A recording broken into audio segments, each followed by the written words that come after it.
I was later promoted to forensic specialist, and then in May of 2021 took on the supervisory role. So back in October of 2019, what was your role at that point in time? Forensic specialist. And did you become involved in the investigation of a missing person by the name of Christine Melton? I did. Did you also become involved in the investigation of a missing person also known as Diana Ruiz? Yes. All right. Let's talk about the investigation that you conducted as it related to Miss Christine Melton. Were you involved with the processing of a black Nissan Versa that was attributed to Miss Christine Melton? Yes, I was. Now, I'd like to direct your attention to the screen. I'm showing what's been previously admitted as State's Exhibit number 5.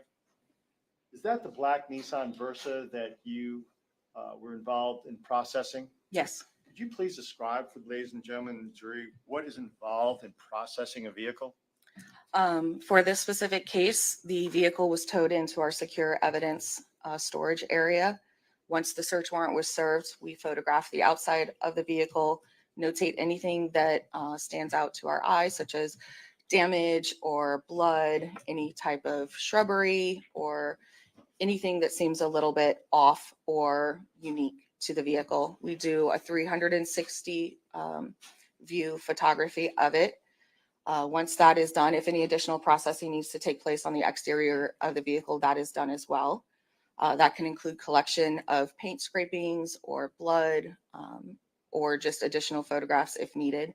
We then make entry into the vehicle and do the same thing inside the vehicle. So 360 several views of all of the areas of the inside of the vehicle to include the items that are inside of it as well. We then start to document any specific evidence that we need to collect. So directing your attention here then to what's been previously admitted as State's 5A, that would be the back of the black Nissan Versa. Yes. And then 5B, that is the driver's side of the black Nissan Versa. That's correct. I note that the driver's side door, or at least the window anyways, has plastic wrapped around it. Are you aware of how that came about? I am. And how is that? I was informed that a officer made entry to the vehicle by breaking out that window. Would that be consistent with State's Exhibit number 5C, which reflects all the broken glass on the driver's side door as well as the floorboard? It would. Also inside that vehicle in State's Exhibit number 5D, we have a series of name tags. Now, were those found where in the vehicle? I believe they were in the center console armrest area. And then those items would have been placed on the passenger seat in order to photograph them. Is that fair? Yes, that's one of the seats. I'd like to direct your attention specifically what's been admitted as 5E. What's the significance of this particular photograph to you? That is the glove compartment that is located on the passenger side of the vehicle. And then, was there anything that was located within that glove compartment? Yes. Of any note? Yes. What was that? A cell phone.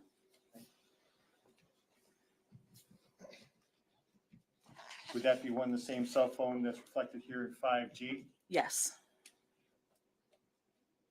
I'd also direct your attention here to what's been admitted as 5F. What are we looking at in that particular photograph? This is a photograph of the passenger side of the vehicle from the driver's side perspective. On the right-hand side of the photo, you'll see the backrest of the seat, the plastic piece that goes along the door, as well as the seatbelt of the passenger side of that Versa. And I note that if one looks closely at this particular photograph, there appears to be some discoloration here on the plastic, as well as some here on the seatbelt. That is correct. There is staining there, as well as if you're sitting in the passenger seat, the right-hand side of that, you can kind of see that area of discoloration on the seat itself as well. When you noted that discoloration, what did you do with that particular discoloration? It was tested using a chemical called phenolphthalein, which is a presumptive test for blood All areas that were just pointed out tested positive for blood. Did you also search the rest of that vehicle? Yes. Okay. And did you find anything else of any note underneath the driver's side, or excuse me, the driver's seat? Yes. What did you see there? An additional cell phone. Would that be what's reflected here in State's Exhibit number 5I? Yes. And then obviously the back, which is reflected here in 5J. That is correct. Did you also find a Florida vehicle registration within that vehiil? Yes, Did you photograph that? I did.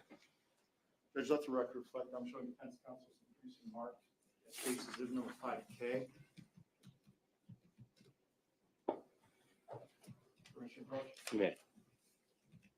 For I'm handing you some previously marked to State's Exhibit number 5K. Ask you to take a look at that item. You recognize that? I do.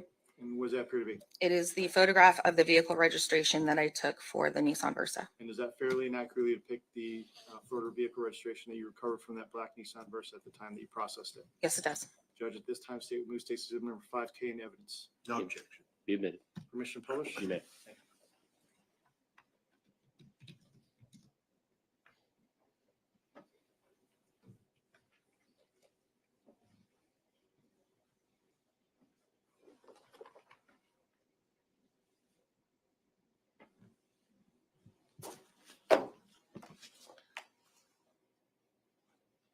How long did it take for you to process that vehicle? It was processed over the course of 2 days, beginning on October 7th and ending on October 9th. Were you also involved in attending the autopsy of Miss Christine Melton? I was. And what was the purpose for you to attend the autopsy? To photograph the decedent and also collect any evidence collected during the autopsy. And did you collect any items as it relates to the autopsy? I did. Specifically, did you collect a DNA bloodstain card? Yes. Judge, let the record reflect. I'm showing defense counsel previously marked State's Exhibit number 15. Permission to approach? You may. I'm handing you some previously marked State's Exhibit number 15. Ask you to take a look at that item. Do you recognize that? Yes, I do. How do you recognize that?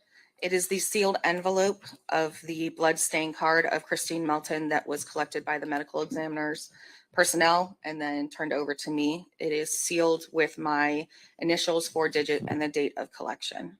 And is that item substantially same or similar condition as to when you last saw it? Yes, with addition of the FDLE lab documentation. When we say the FDLE lab documentation, you're referring to the Florida Department of Law Enforcement? Yes, And the reason why the Florida Department of Law Enforcement seal would have been on that is because of the fact that you sent it off for forensic testing? that's correct.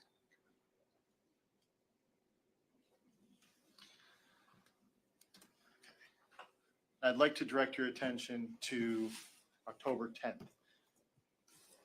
You have an opportunity to become involved in the investigation of Miss Diana Ruiz when they located her body there at Northwest 4th Avenue. Yes. Would you please describe for ladies and gentlemen of the jury how your involvement came about on that particular day? I was on duty at the time at the Cape Coral Police Department as a forensic specialist.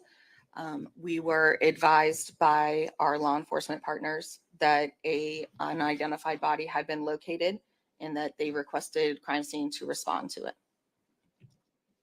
Did you? Yes. And how did you go about doing that? We had several forensic vehicles respond to include our major crime scene vehicles. Myself, my supervisor at the time, and an additional technician responded out. Were you lead in this particular case on that particular day? I was not. Okay. Who was the lead? Forensic technician Casey Buckner-Brager. And you were one of the individuals who was assisting and observed and essentially kind of almost supervised in a Yeah. sense? Correct. I assisted forensic tech Buckner-Brager in her examination of the scene. So when you get to this particular location, and I'd like to direct your attention specifically to the screen there, State's Exhibit number 28. State's Exhibit number 28 is an aerial photograph of where Ms. Ruiz was found and a series of tire tracks. Is that correct? Yes. And when you arrived at that location, could you please tell us where it was that you essentially set your crime scene vans up and began your investigation?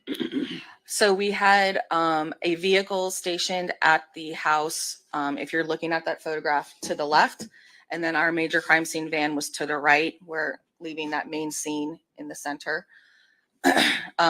We began processing the scene by just the same way we do a vehicle, taking overall photographs of the area from all directions, including any evidence or potential evidence that we may find leading up to the actual site. And then we walk into the site and begin to take additional photographs. And did you do that in this particular case? I did not do that. Forensic technician Casey Buckner-Brager is the one who photographed the scene.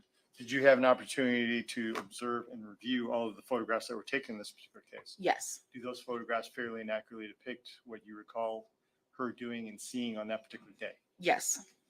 Judge, let the record reflect I'm showing defense counsel previous mark 29, 29A, 29B, and then 29C.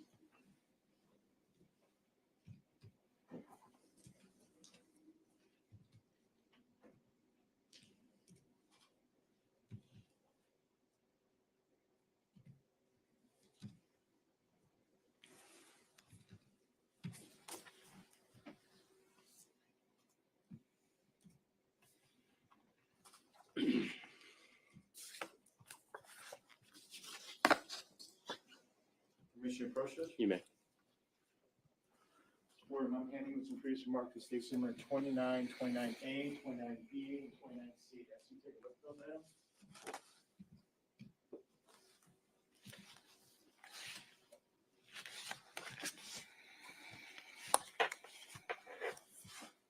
You recognize those? Yes, I do.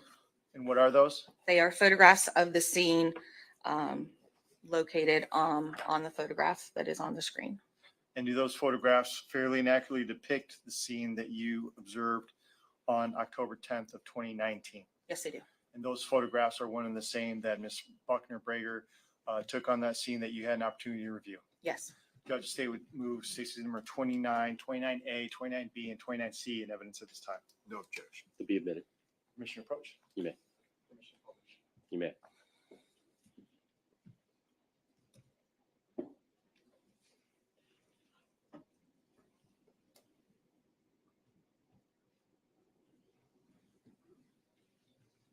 Starting with some previously admitted as Stacy number 29. Ms. Ford, what are we looking at in this photograph? This is the scene specific for where Miss Ruiz was found.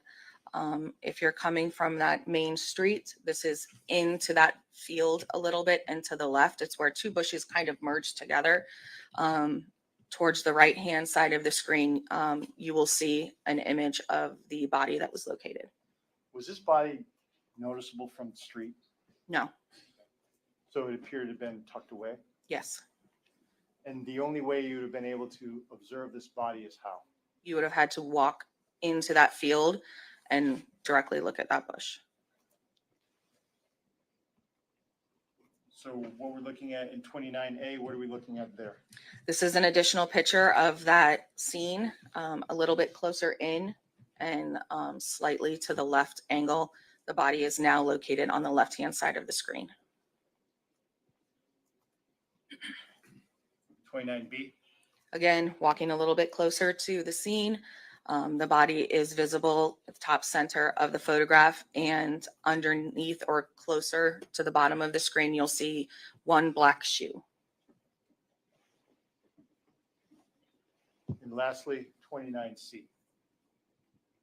This is a photograph right next to the body that was located in the position that she was located in. Was she missing a shoe? She was.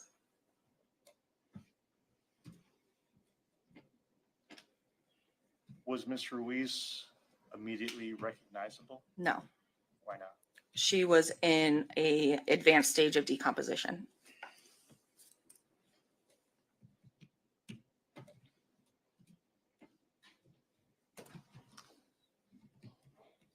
What do you mean? If you look towards the center of the body, the belly area is bloated. showing the gases of the body starting to get larger and larger, which will expand the body itself. Her hands were very deteriorated. The skin was already starting to slip off, and her face was not recognizable. There was a very large amount of bug activity located all over her body as well. When Ms. Ruiz was discovered and recovered, was the medical examiner's office ultimately notified? Yes, Did they arrive on scene? yes, And did they ultimately have Ms. Ruiz removed from the scene? yes. Did you touch the body at all while it was out in this state of decomposition out No. near the shrubs? Sorry, no. What did you do after you photographed Ms. Ruiz in this state? The medical examiner responded and took custody of the decedent. The area was searched once the body had been removed and additional photographs were taken. And then the scene was cleared once our investigation was complete. Now, did you ultimately wind up attending the autopsy of Ms. Ruiz as well? Yes, Obviously, same purpose that you attended Ms. Melton's autopsy. yes, And when you attended Ms. Ruiz's autopsy, did you also collect bloodstain cards? I did. And that also direct your attention to when you processed that vehicle, did you also collect and take a blood sample swab of that vehicle as well? Yes, multiple swabs were collected. Judge, let the record reflect on showing defense counsel some previously marked states number 32 and 33.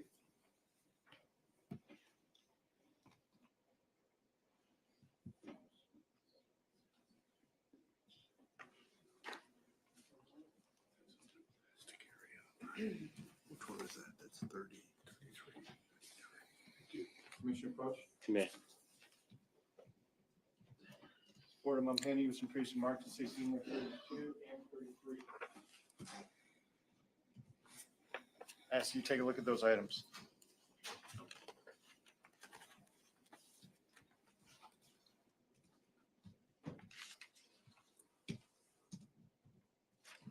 Recognize those? Yes, I do. How do you recognize those? They are the sealed bloodstain cards collected from the autopsy of Miss Ruiz, as well as the sealed swabs collected from the passenger door of the Versa. Now, the bloodstain card, is that states exhibit number 32? Yes, sir. Is that substantially the same or similar condition as to when you last saw it? Correct, with the addition of the FDLE lab stickers. Okay, and once again, that would indicate that the Florida Department of Law Enforcement had reviewed this particular item, Yes, sir. and you asked that it be forensically examined. Correct. And states exhibit number 33 is what? The blood sample swabs from the passenger interior door of the Nissan Versa.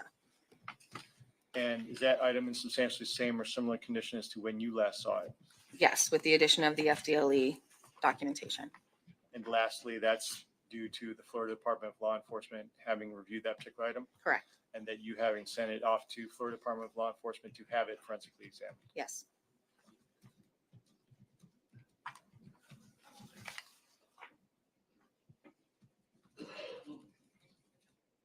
I have no further questions for this witness at this time, Judge. Any questions?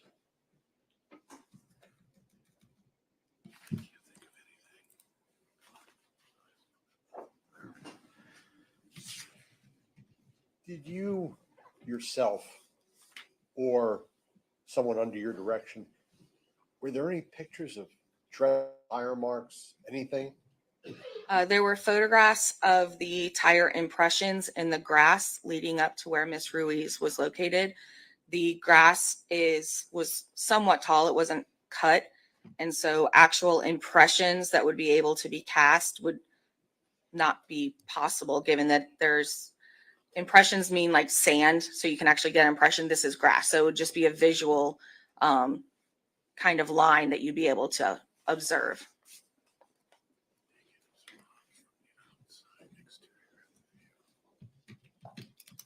take any swabs from the exterior of the vehicle? Yes, there were multiple swabs collected from the bumper area of the vehicle. And what happened to those swabs? I'm not sure if they were ever tested, but they were collected during the search warrant. Thank you. Welcome. Anything else? No questions, Judge. Thank you. All right, you can step down. Thank you.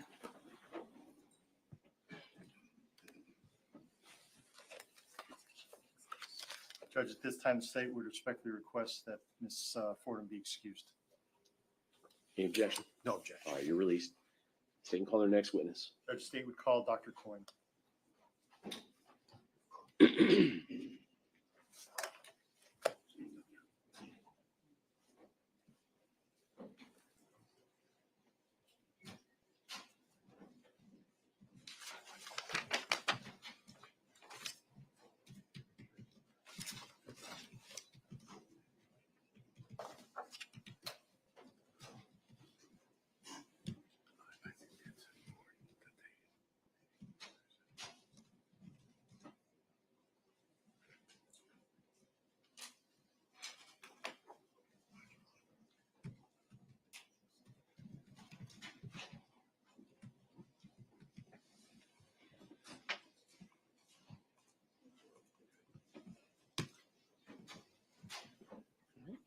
Doctor, if you face the clerk, raise your right hand, she'll swear you. Do you solemnly swear or affirm that the testimony you give will be the truth, the whole truth, and nothing but the truth?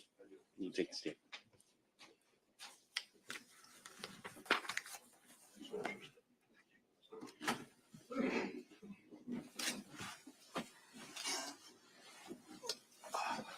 You may proceed.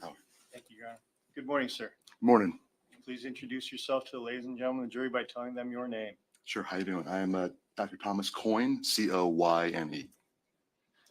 Dr. Coyne, what do you do for a living? I am a medical examiner. I am the current chief medical examiner in District 2, Tallahassee. I'd like to direct your attention to October of 2019. Where were you working at that time? I was the deputy chief medical examiner here at District 21. Would you please describe your training and educational background for the ladies and gentlemen of the jury that allows you to do the work that it is that you do? Sure. Started out first with medical school. I completed my MD at Robert Wood Johnson Medical School at Rutgers University. At that same time, I also completed a PhD in toxicology and pharmacology. I then went on for a general residency in pathology or anatomic pathology at the Hospital University of Pennsylvania. At that same time, I completed a fellowship training or subspecialty training in neuropathology. After that, I went to the Miami-Dade Medical Examiner's Office for training in forensic pathology. So right now, I'm board certified in anatomic pathology, neuropathology, and forensic pathology. All right. It's a lot of pathologies. Please describe for us what pathology is. Sure, it's a branch of medicine, as internal medicine and sort of general medicine. Pathologists work behind the scenes. We have the same training as other physicians, but our job really is to determine or identify disease in tissues or in a deceased person. And we use our knowledge as a physician as well as other tools such as the autopsy procedure. We use our microscope to do histology to look at the tissues themselves and other tests like microbiology testing or genetic testing. And together we put all that information together with other physicians, hopefully to either identify your disease if you were in a hospital, or in my case as a forensic pathologist, to determine cause and manner of death. You just anticipated my next question. What exactly is forensic pathology? Sure. Forensic pathology takes all the tools that you learn as a pathologist, and we also study how injuries occur, so mechanisms of injury, how force creates injury, whether it's a blunt force or a sharp type force. We also learn about gunshot injuries, environmental injuries like fire and chemical injury. We have training in toxicology. We learn about the process of decomposition, and we use all of that again to figure out how a person dies. Brings me to my next question. Anatomical pathology is what? That's just general pathology. And when we're talking about neuropathology, what are we referring to? That's specifically pathology of the brain. How long would you say that you've been a doctor? 11 years now. Well, since 2009, a doctor, but training as a forensic pathologist for 11 years. They go by so fast. How many years have you been in medical examiner? 11 years. So in that time, can you tell us approximately how many autopsies that you've gone ahead and performed? Ooh, it's approaching 4,000 now. Now, back in October of 2019, you indicated that you were the deputy chief medical examiner here in Lee County. Is that correct? Yes. Now, at that time, did you have an opportunity to perform an autopsy of Miss Diana Ruiz? I did. In general, could you please describe for the ladies and gentlemen of the jury the purpose of conducting an autopsy? Sure. An autopsy, ultimately, it's to determine the cause and manner of death. But an autopsy is a procedure in which I examine a deceased person initially, much like I would a person who walks into an office, to see your physician. You start with examining the person externally, making note of normal body features, their body habitus, and then begin working to see if there are any unusual features like congenital defects or injuries. You catalog everything you see externally, and then you work internally, examining all the internal body cavities to, again, look for normal features as well as any signs of disease or injury. You add to that any microscopy or histology, looking at their tissues under the microscope. You sample their bodily fluids or tissues to do toxicology testing. And then you take all that data together and you hopefully arrive at a cause and manner of death. Would you please describe for ladies and gentlemen the difference between cause and manner of death? Sure.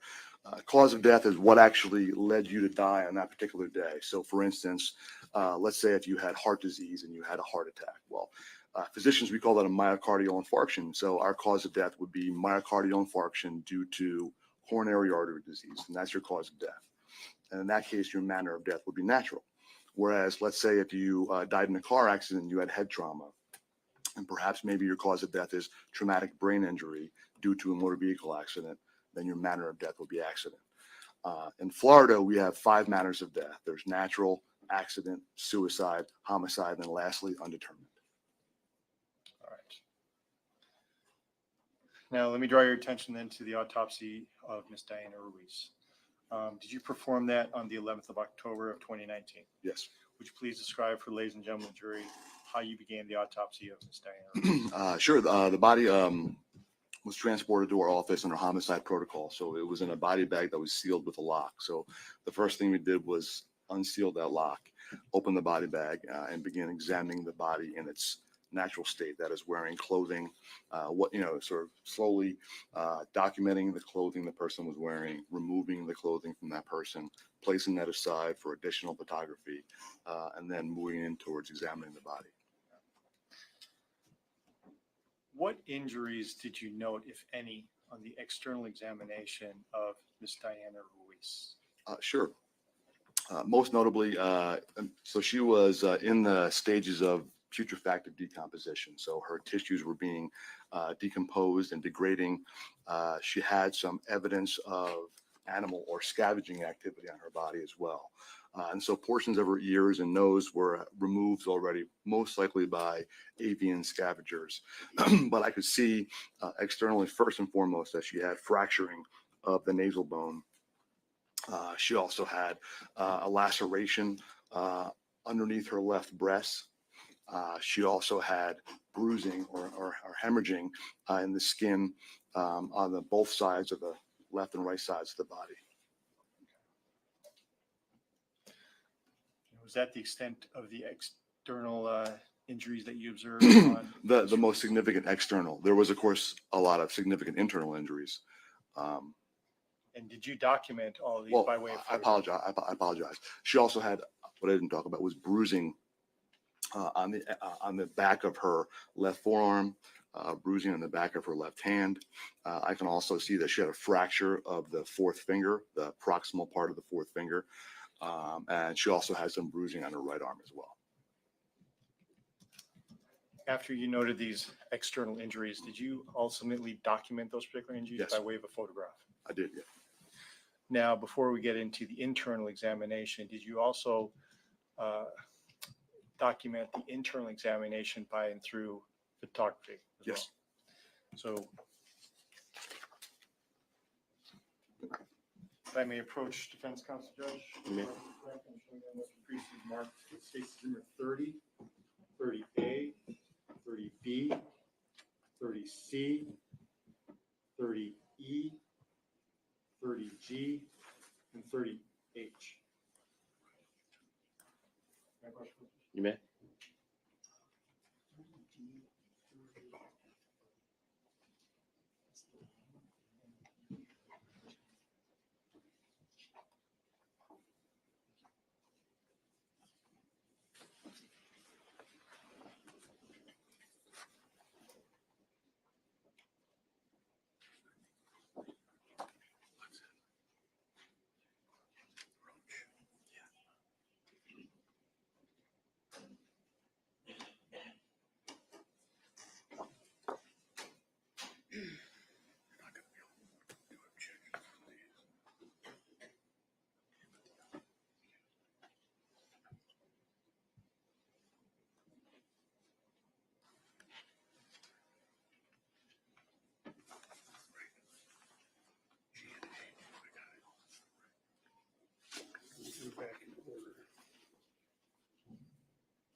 Judge, can we approach? You can. Actually, it might be a good time to just take a quick break. I'll send you all back to the jury room.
These,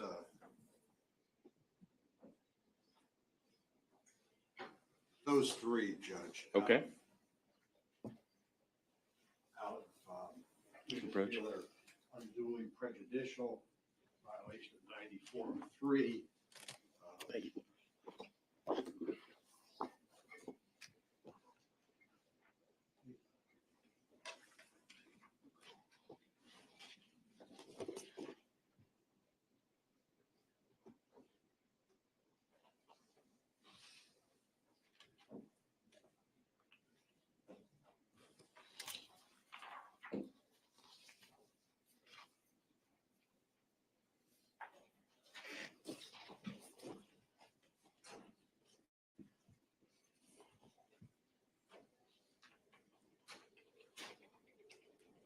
Okay. First one, Which 30? 30. Okay. I think the maggots are over doing the photograph, and then the other two were ejected also. Okay.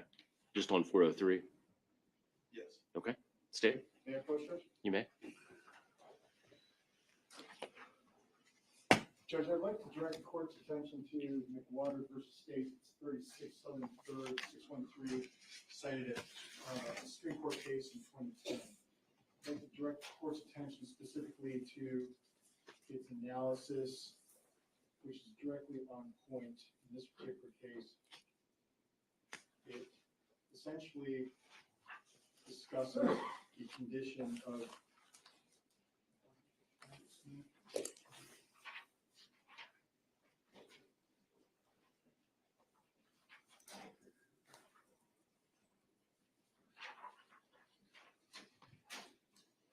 Judge McGuire talks about test Just for direct me which page, column, and paragraph. page 21, Judge. Thank you.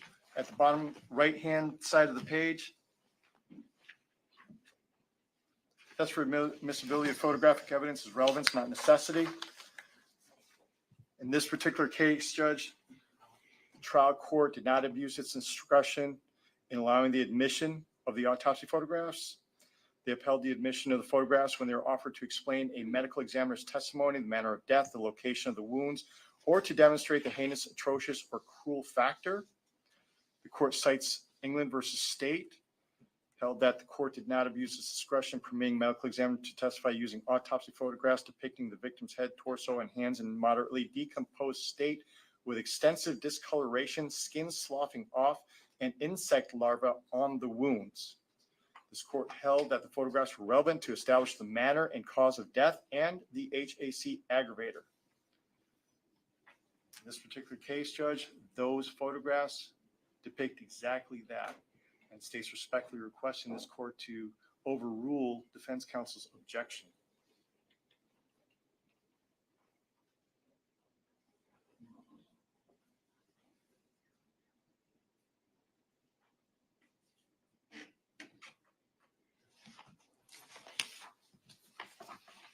Additionally, So, Judge, okay, and let me ask you this, so Mr. Gardner, on the exhibits that the defenses object to, 30, 30A, and 30B, what is the probative value you're seeking to elicit from the testimony of the doctor in regards to those specific pictures?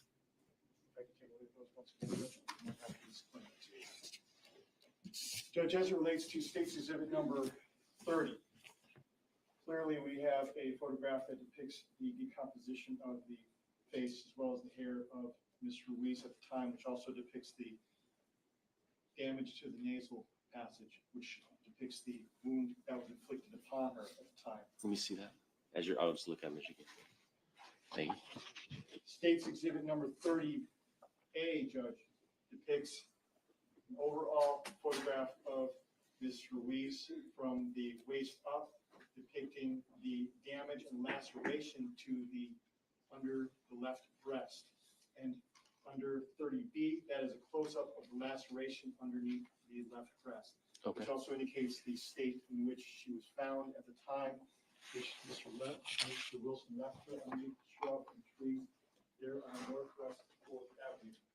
It also dictates the violent nature of the wounds that were inflicted upon her at the time.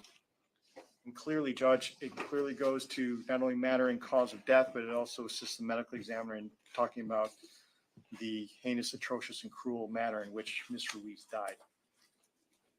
Okay. Your response to that? I'm not sure the relevancy of the HAC at this point. I don't think that's a relevant consideration. It may, Dr. Foyne may need to be recalled as part of the penalty phase if that's where the state's going. But at this point, I think that for purposes of the guilt phase, those photographs are their probativeness is outweighed by their unfair prejudice.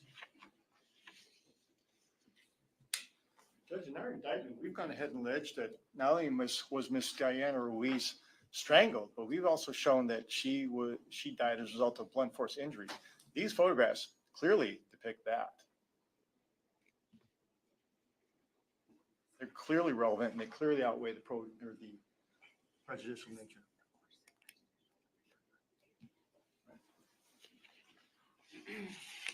Judge, while we understand that they're prejudicial, they're not unfairly prejudicial to the defense. They're clearly more probative than not. Can I see the other photographs Absolutely. that you don't object to?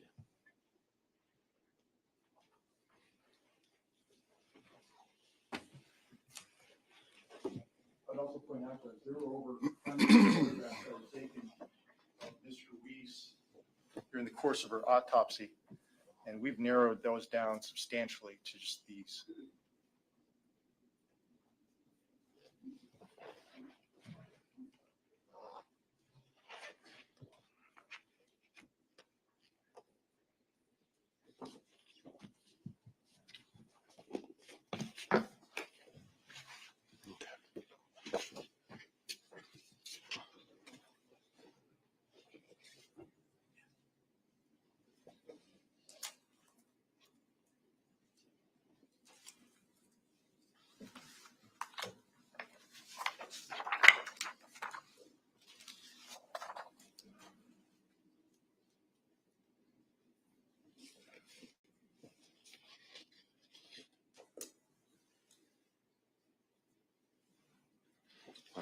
Anything else? No, sir. I've reviewed the photographs, specifically 30, 30A, 30B, as well as the other photographs, which are not objected to at this point, which is 30C,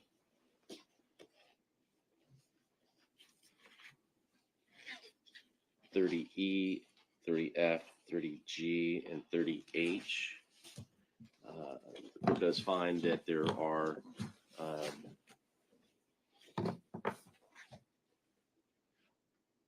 proposed, I guess, what's the word I'm looking for?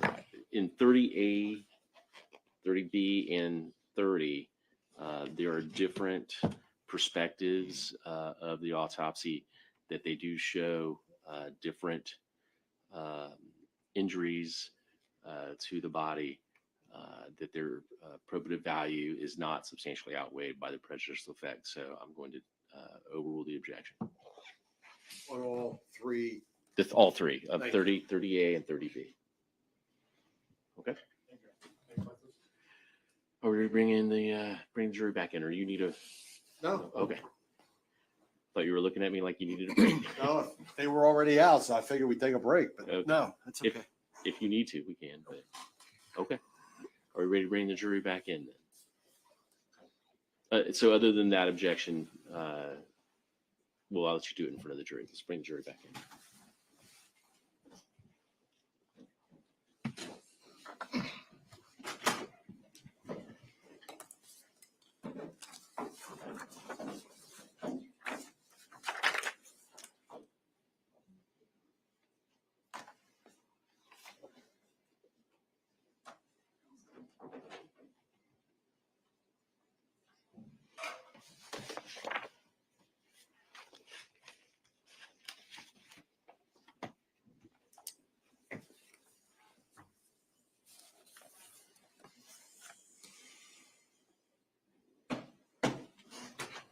All right, jury's entry.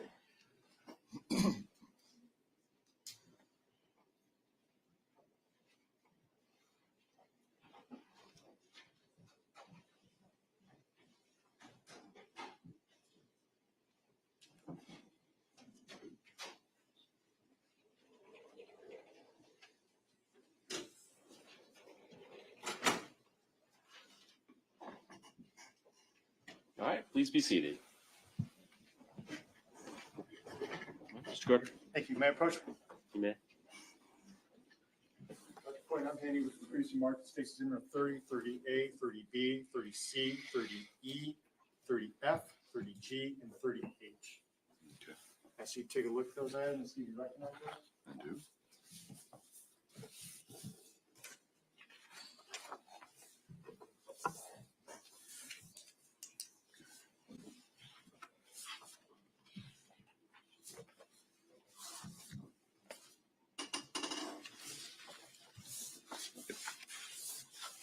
So these are all photographs that were taken on the day of the autopsy in the morgue here in Fort Myers. And do those photographs fairly and accurately depict the autopsy conducted upon Ms. Dinah Ruiz when you conducted it back on that day? Yes, they do. Judge, they moved all those items in evidence at this time. Very well. And your previous objection is noted. Other than that, any other objections? On this list, there was an F. I don't recall an F on the I'll let you take a look.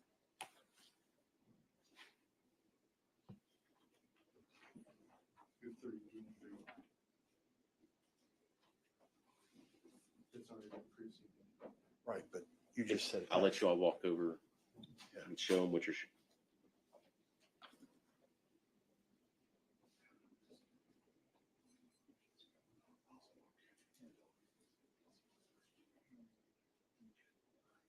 Okay. All right. Other than that previous objection, which is still noted, any other objection? No, All right. They'll be admitted. no additional objections. Yes, I understand. Permission to approach, Judge? You may. You may. Dr. Coyne, I'd like to direct your attention to the screen. What are we looking at in this photograph? This is a photograph of the face of the decedent taken on the autopsy table. You can see Could here, we have that identify which exhibit that is, please? It's 30. Yeah, because we can't see the exhibit sticker on them. Thank you.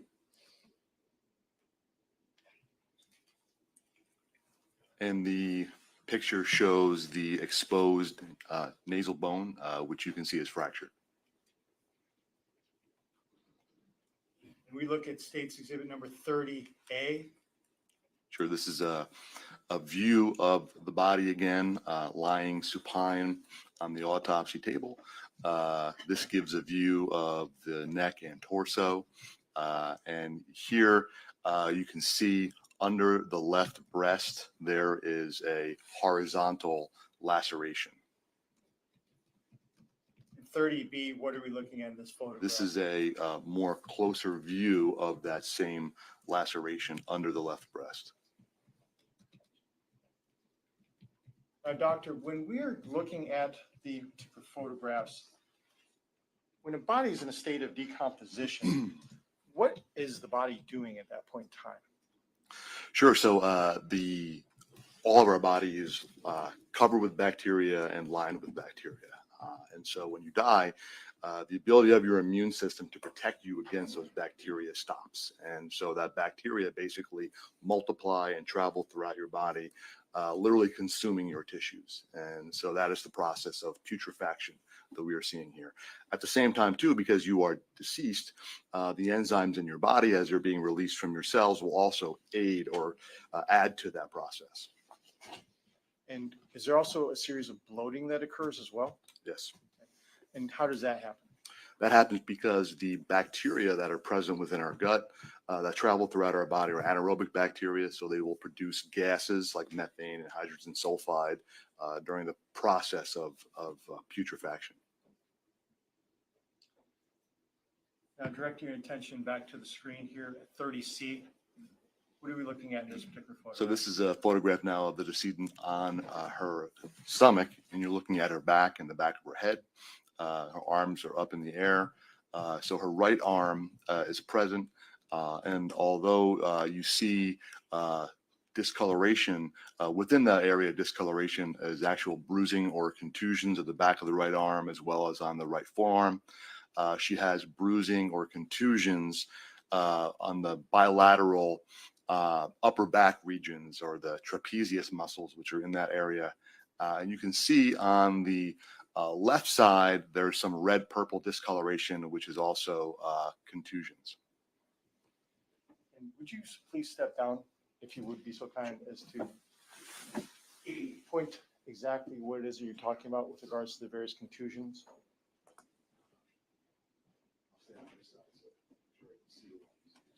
You have to speak up loud because there's not a microphone there. Absolutely.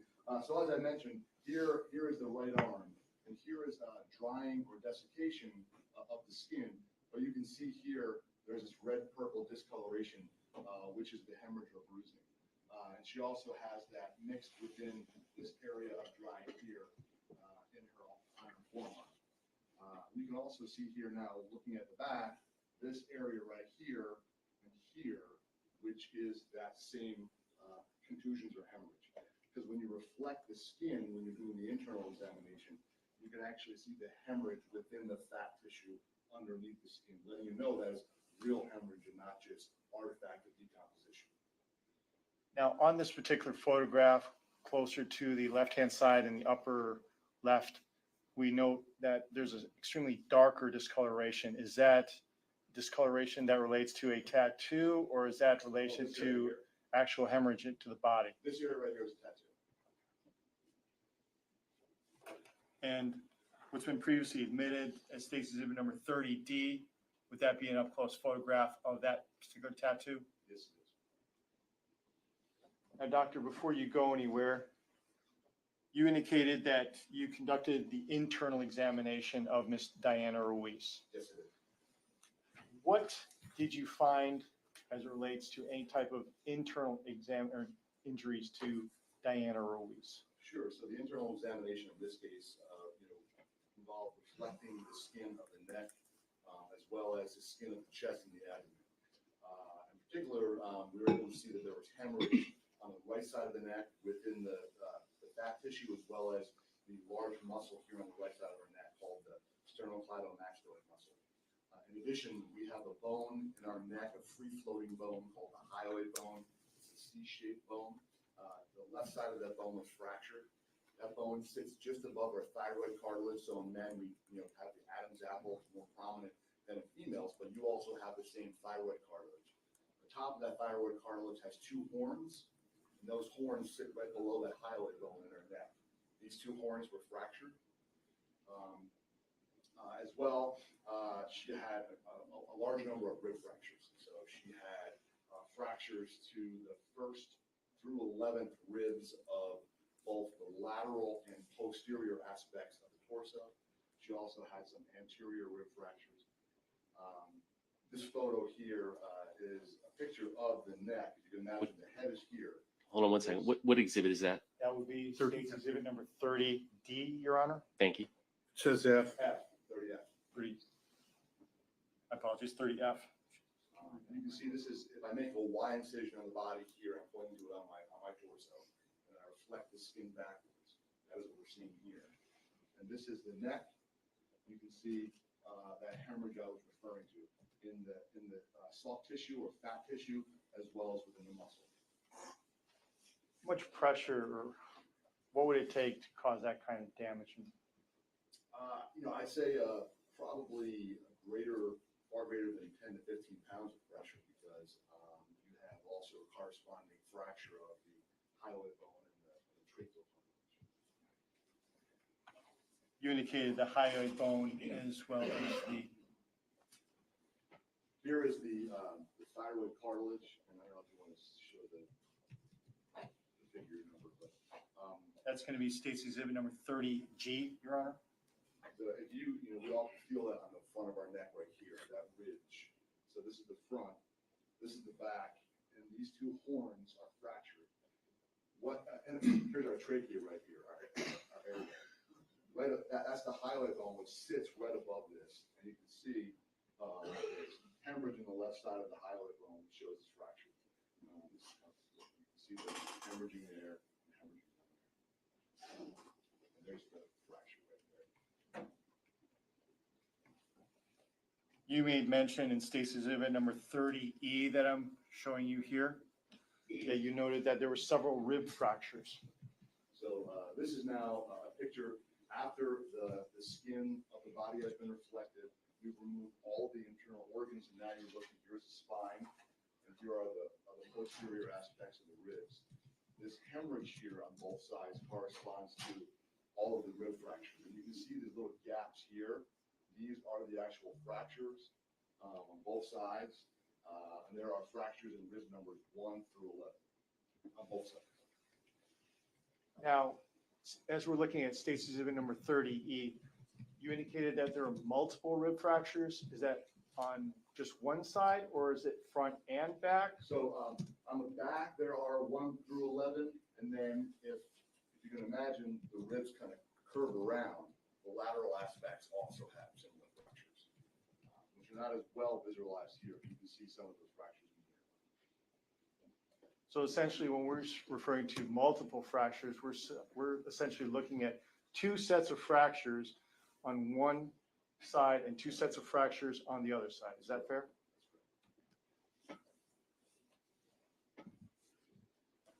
What kind of force would cause multiple fractures such as those?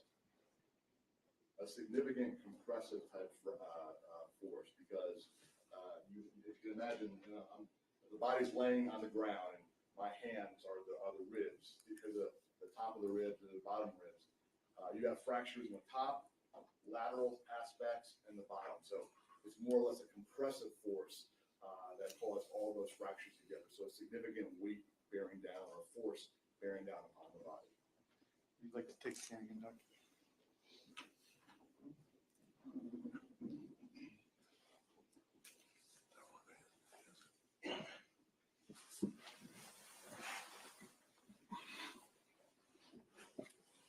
So would you say that, I don't know, an automobile driving over a body could cause that kind of? That would certainly cause that, yeah.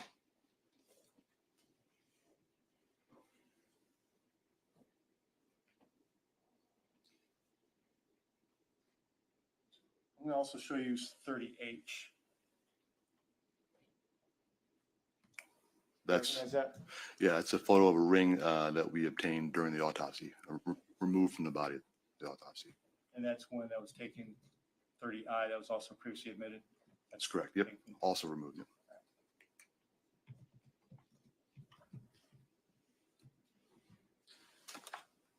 Now, doctor, when we're talking about damage to the thyroid cartilage as well as to the tracheal aspect of the throat, could you tell us approximately what it is that would cause that kind of damage? Those are the types of injuries that we classically see in strangulation, where a person will place pressure across another person's neck, whether it is using a ligature or even using a hand by grasping the neck very firmly and squeezing down upon those structures.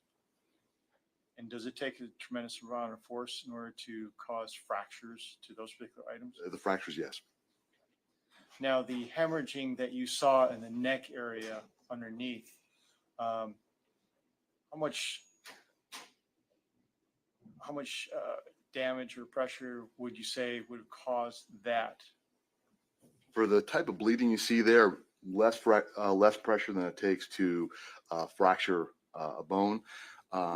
But the pressure, the real issue is the pressure it requires to compress the carotid arteries, because ultimately what happens is those carotid arteries that course down the side of our neck takes about 10 pounds of pressure really to compress those. And so if you compress those, you can also, with that same amount of pressure, you're also tearing apart those fine capillaries and small vessels, which are in the muscle around those main arteries. So that's causing the hemorrhage you see in there, but it's also compressing those carotids, preventing blood flow to our brain. Now, given the various contusions and bruising that you saw around the body in your external examination, would those have been consistent with, say, someone who was actively trying to defend themselves?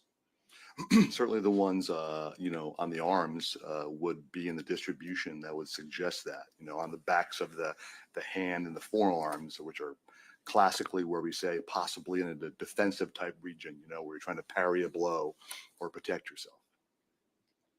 Now, when we're talking about strangulation and someone is attempting to strangle an individual, how long would it take for someone to ultimately wind up dying as a result of that? It doesn't take much to cause a person to pass out. Probably 15 to 20 seconds of a hold around the neck, as you can imagine from people that have a sleeper hold, or you've seen it in videos or movies, and that's real. In other words, it's the lack of blood flow to the head. The real issue is if you maintain that. If you release pressure at that point in time, a person will return or regain consciousness. If you hold that pressure there for a greater period of time, probably beyond 30 seconds, you may not actually have a return to consciousness because the lack of blood flow to the brain was persistent. And that's really the issue. And in her case too, the question I have, obviously you have these injuries, and then you have the other injuries, the compressive injuries. You have hemorrhage in the back of the neck on the spinous processes, or as you can feel here, the big prominent one back here is called C7. There is C5, C6, and C4. All those vertebrae, or the bones of our spine, have hemorrhage around them. The other thing is there was actual hemorrhage around the membrane between the first and the second cervical vertebrae. And so what that tells me is that there was a significant force that went through that region while she was alive, because had she not been alive, I wouldn't have seen hemorrhage in those regions. And why that's notable for me is because that part of your spinal cord, as it goes upwards into our brainstem, is responsible for our ability to breathe. So we're sitting here breathing in, breathing out, not thinking about it. That part of our brain controls that involuntary activity. And so if a significant force is pushed through that region, you could also cause a person to stop breathing or die as well. So you have those two injuries occurring most likely while she was alive, therefore creating injuries that have a hemorrhage. So in other words, she would have been aware of the fact that she was in the process of dying at that time. She very well could have been, yes. could she have also been aware of the fact that she could have been strangled, could have come and still been breathing, and ultimately then sustained the blunt force trauma that she sustained to her ribcage? It's quite possible, yes. You don't know the order in which those injuries happened, do you, doctor? I do not. So can one have those multiple rib fractures and then ultimately be strangled, or vice versa? Yes.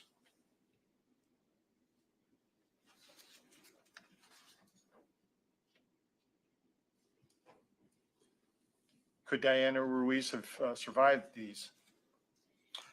Given the severity of the injuries to the neck, I would say no.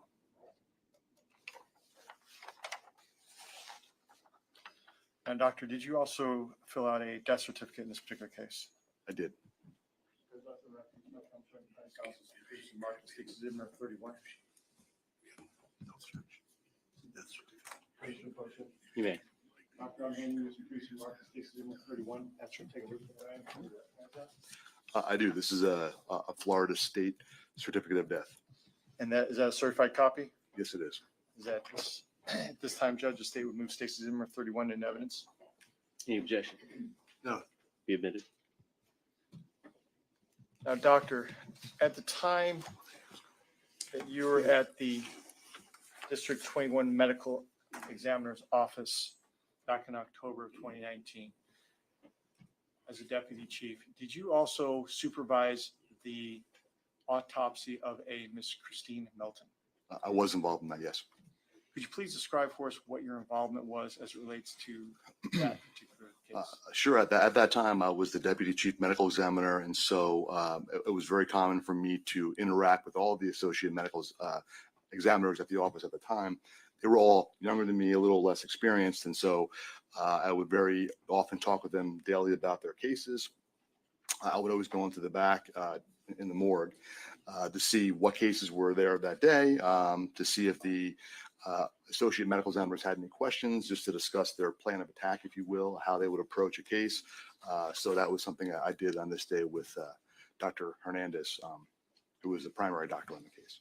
Did you also have active involvement in the examination of Miss Christine Melton? Yes, I did observe all of those injuries. Yep. And what, if anything, did you note were of any concern to you? Sure. I mean, well, certainly, just looking externally, you can see that she had a large number of bruises on her body, on her face, swollen eye, contusions around the eye, contusions around the mouth. She had bruising all over her torso, all over her arms. So it was suggested that she had blunt trauma. And being a young person, you always wonder if whether or not that could be, the cause of a person's death. And so similar to the injuries we describe here, when Noelle did the internal examination, you can see that there was a significant amount of hemorrhaging on both sides of the neck, within both, skeletal muscles of the neck.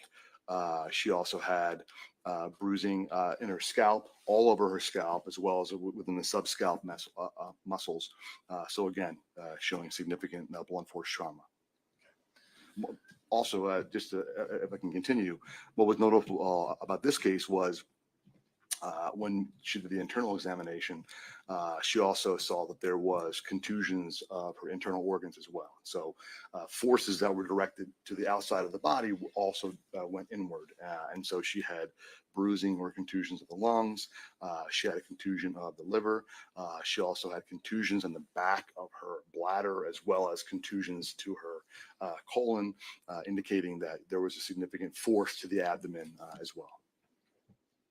Now, as a result of having observed the external as well as the internal examination of Ms. Melton, did you also conduct an examination of her brain? I did, yes. And what did that examination reveal to you?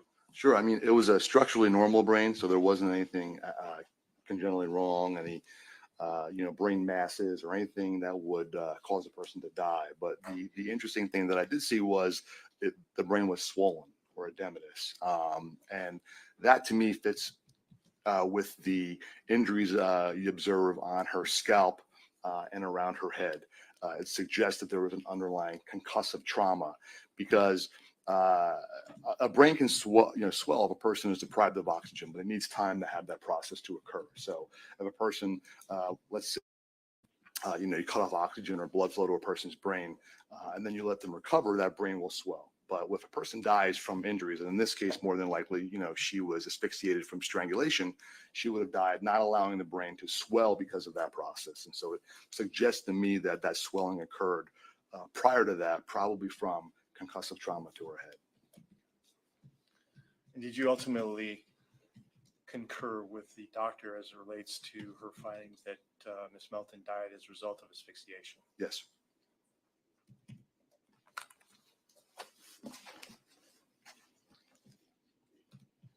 No further question for this witness. Just a couple of questions up here. Yes. Doctor, let's go back to Ms. Ruiz. I'm a little bit confused here. You can't tell me with any degree of scientific certainty as to what order these injuries occurred. Is that correct? That's correct.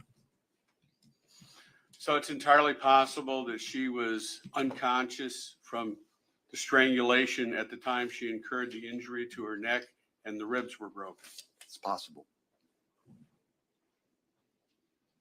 Now, the injury to the neck, were vertebrae actually cracked or broken? No, you just had hemorrhage around there, which Okay. So there was pressure around that area. a force, that had gone through there. Yeah. Okay. But I mean, is that part of the strangulation process? Is that an independent trauma that the back of the neck was exposed to? It could be a part of it's in the general region. So in other words, if I stretched my my hands from the front all the way around the back, those vertebrae are in that general region, right? If you had a force wrapped around the neck. But you also have hemorrhage that goes deeper into the upper back muscles. And then you have those rib fractures that continue on behind that. So it's likely that that also occurred from that large force upon the body.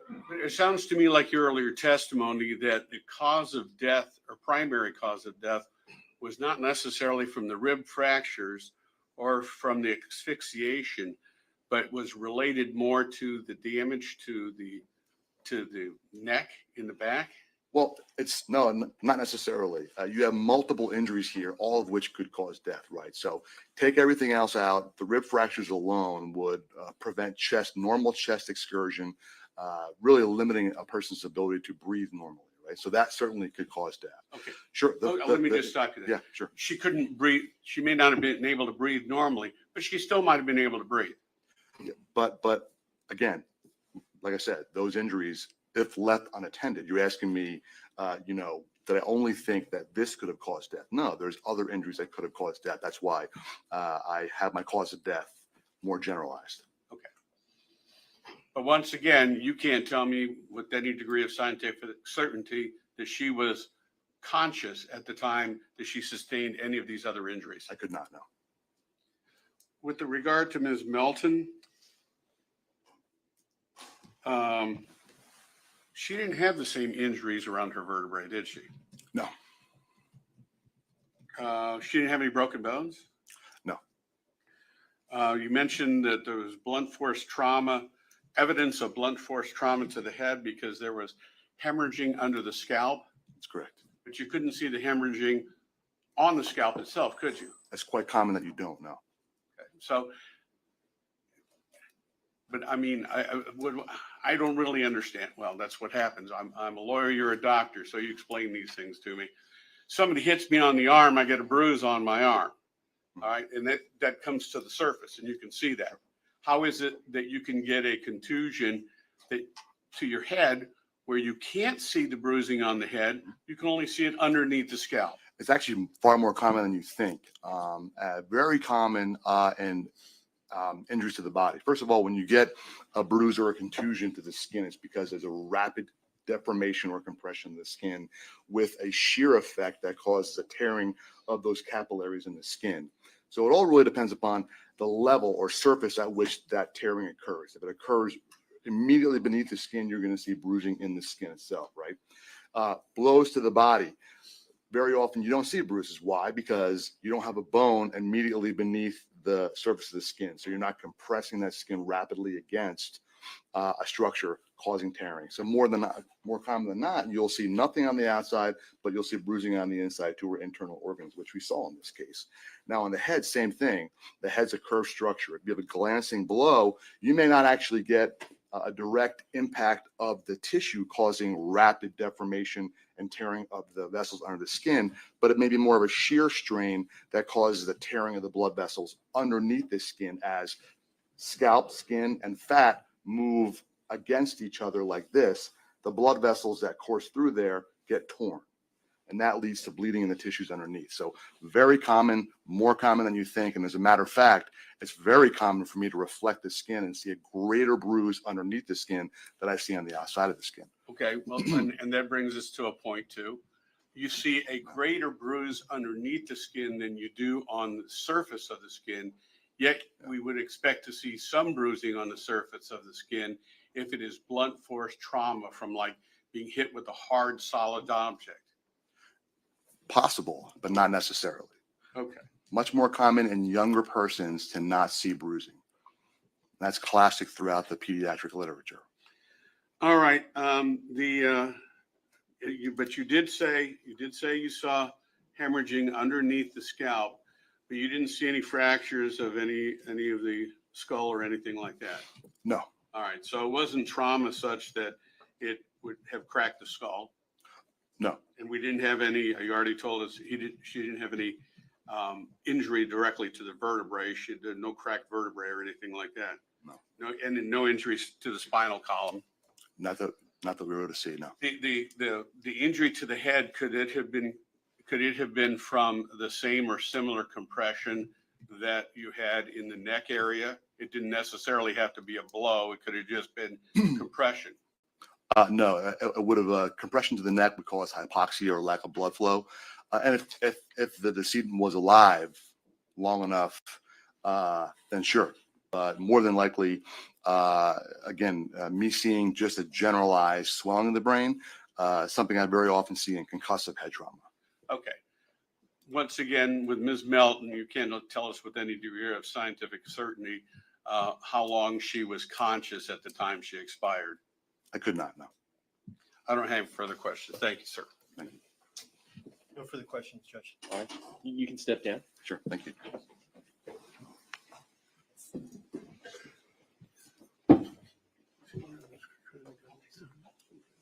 The state calls Shanna Williamson.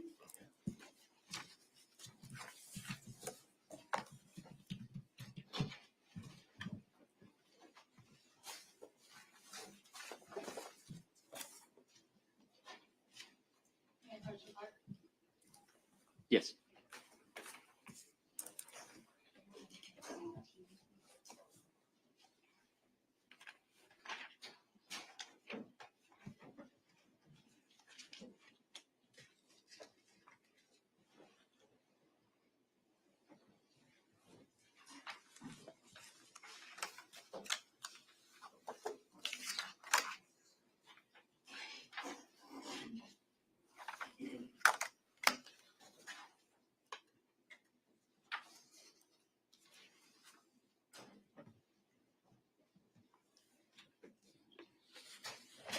You just face the clerk, raise your right hand, she'll swear you in. That's okay, right there. Do solemnly swear or affirm that the testimony you give will be the truth, the whole truth, and nothing but the truth? All right, let me take a stand.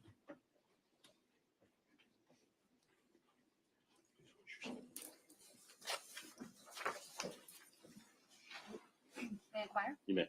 Good morning. Morning. Please tell the jurors your name. Shanna Williamson, Ms. Williamson, where are you employed? Benson and Associates Interior Design, How long have you been employed with them? 10 years. I want to show you State's Exhibit number 19. Do you recognize this exhibit? Yes. Does this exhibit show the interior design firm where you work? Yes, our building is to the left and we had a design library in the building on the right. So if I'm pointing to where the silver car is this part of the building there? Yes, that's our office. And then this area to the right of that, is that the, That's a separate rental. okay, so that's not yours The gray building on the right is the design library. over here? Yes. And which door is it? It was the far right door. I'm not sure if you can see the All door the right way over there. to behind this tree somewhere? Yes. And are those still your offices today? The building on the left is yes, but the building on the right no longer is our office. And you're still employed there? Yes. Can you tell us what exhibit number that is, please? Sure, it states Exhibit 19. Thank you. I want to take you back to October 7th of 2019. Were you working on that day? Yes. What time did you get to work? Probably 7:15, 7:30 a.m. Now, did anything happen once you arrived to work? I was in the office and we had a design librarian at the time in the building to the right. And she was in there. She called us from the phone to the office on the other side. And she said, there's a commotion next door. Someone has hit one of my coworkers' cars. Looks like a fender bender. And there's an argument. You guys should lock the doors and not come out. And Did you, so again, your coworker had to call because she's in the gray building and you're over in the other building. correct. When she told you to lock the doors because of the commotion, did you lock the doors? No, What did you do? I went outside. I thought there was some type of a fender bender, so I wanted to go out and get insurance information for my coworker. What did you see when you got outside? As I was walking out the building, the girls in the office were telling me not to go outside because they had seen someone hit our neighbor next door, Mila. So I ran out there, and as I turned the corner, Mila was up on the second level, and there was a man up there with her, kind of grabbing her by the throat, and they were having an altercation. And you said Mila was your neighbor. Did you know her well? No, Just somebody that you knew in passing? right? And what color was Mila's hair at the time? Blonde. So when you got outside, they were already upstairs on that second On the level. Second level balcony. Where were they at when you observed the man with his hand on her neck? Second level balcony. Okay, so were they, I'm just going to point to the picture here. Were they closer to the stairs or more over They toward were your spa? farther to the right on the second level. And the man that you saw with his hand on her neck, could you describe what observations you made of him? Tall, was not wearing a shirt, was being very aggressive with her. And you say he's being aggressive. Could you just describe to the jurors what it was that you saw that caused you to determine he was acting aggressively? Yeah, when I walked around the corner, I had heard the girls in the office say, "Oh my God, he hit her." And as I walked around, I could see him holding her up against the window, and she was screaming, saying, "Help, he's trying to kill me." And I saw that, immediately shouted, "Stop, let her go. What are you doing?" And he turned around and saw me, and I think it caused an interruption. She was able to get away.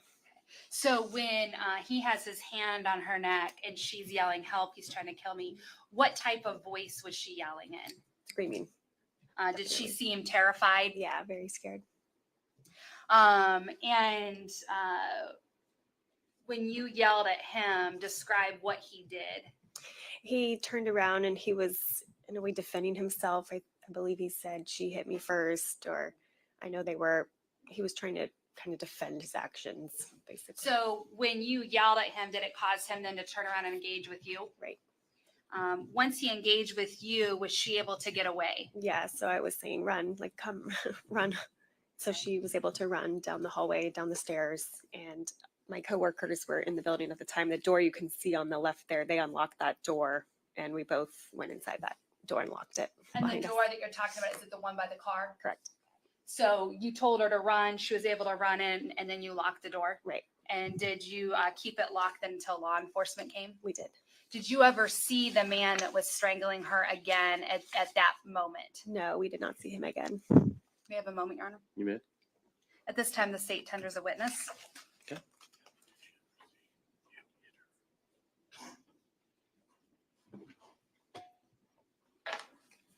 Ma'am, from your angle, how close did you get to the two of them? I was standing probably about where that silver car was, a little bit to the right, maybe. The one on the left of the photo? Correct. And where were they? They were on the second level balcony In the building In in the back. in the building in the back. Did you ever see him hit her? I did not. I don't recall seeing him hit her. Okay. Thank you. I have nothing further, Your Honor, and ask that she be excused. All right, you can step down. Any objection to her being excused? Objection. You're excused.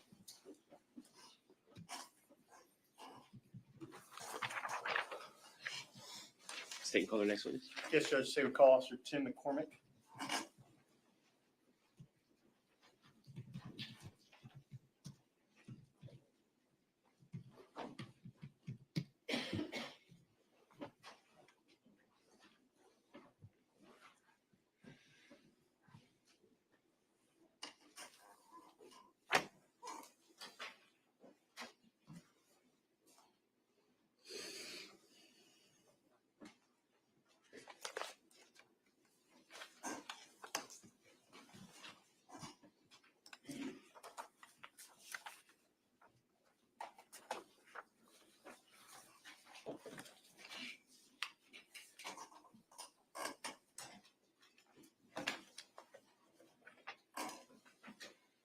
All right, sir. You'll just face the clerk, raise your right hand. She'll swear you in. Do you solemnly swear or affirm that the testimony you give will be the truth, the whole truth, and nothing but the truth? All right, you take a seat.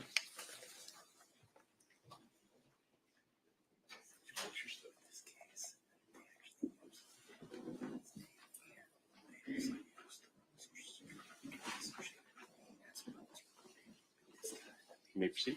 Morning, Your Honor. Good morning, sir. Good morning. Please introduce yourself to the ladies and gentlemen of the jury by telling them your name. My name's Timothy McCormick. I was a police officer at City of Fort Myers. How long were you an officer with the City of Fort Myers? Just over 15 years. Back in October of 2019, were you a police officer at that time? Yes, I was. And how long had you been working as a police officer at that time? Just under 13 years, I believe. And what were you doing? What were your duties and roles as the police officer back in 2019? At that time, I was a senior patrol officer, and I was on Alpha shift and assigned to patrol. What's a senior patrol officer do, sir?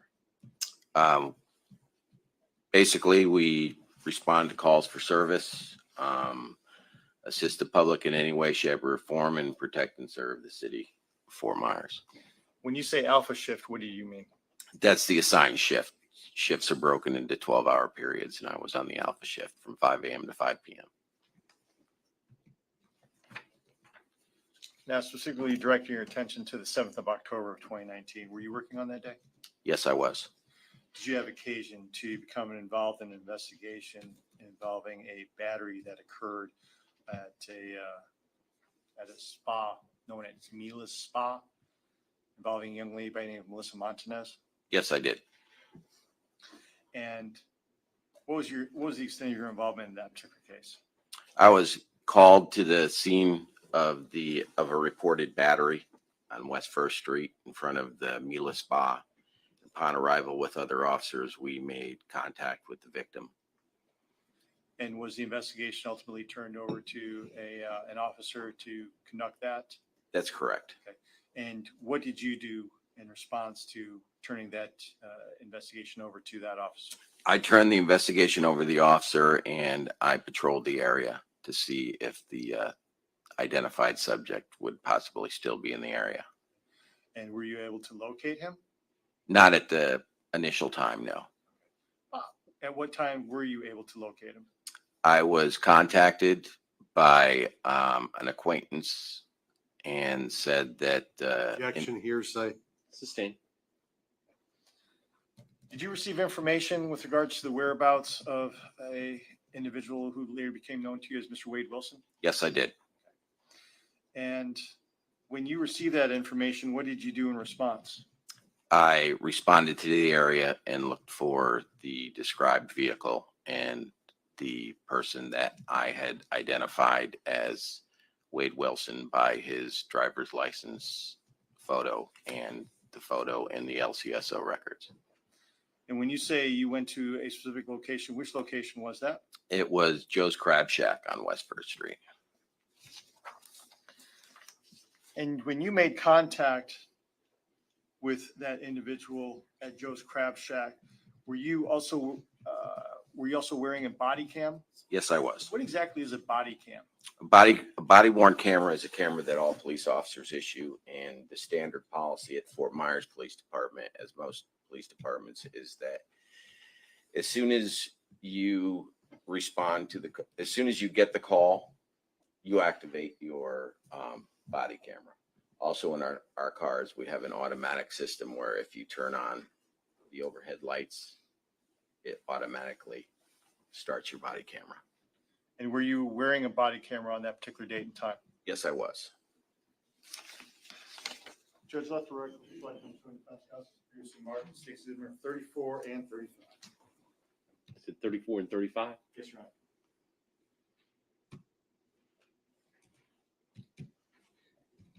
Approach. You may.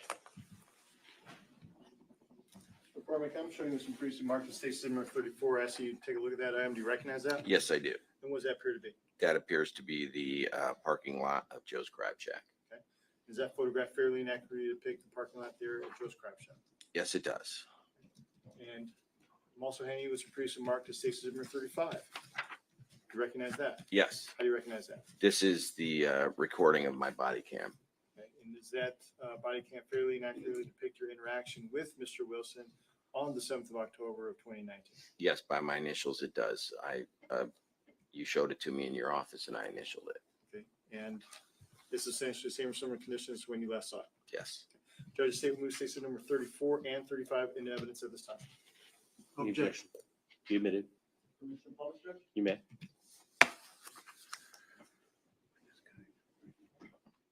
So we're looking here at State's exhibit number 34. That is in fact, the parking lot there of Joe's Crab Shack. That is.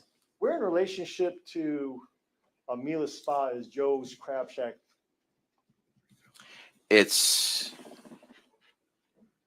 you're sitting in the parking lot of Joe's Crab Shack as it's depicted, and your car was backed into a spot, say next to the white car right there. If you look to your left across the street is where Mila's spot would be.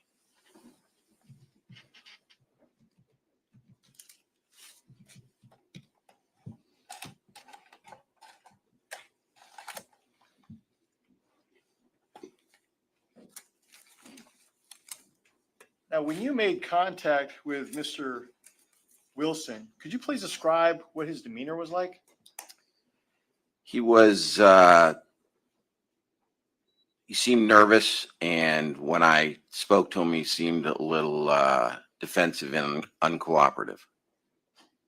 Did you know anything he was wearing at the time? He was shirtless, and I remember he was wearing a pair of pants that seemed to didn't fit him at the time.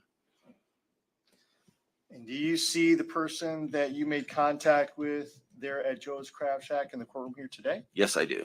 Would you please point him out and describe an article of clothing that he's wearing? He's sitting to my right, and he's wearing a suit with a black tie. Judge, let the record reflect the witnesses identify the defendant as well. Okay. Permission to publish the video, Judge? You may.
to detain you until I figure out what exactly is going on.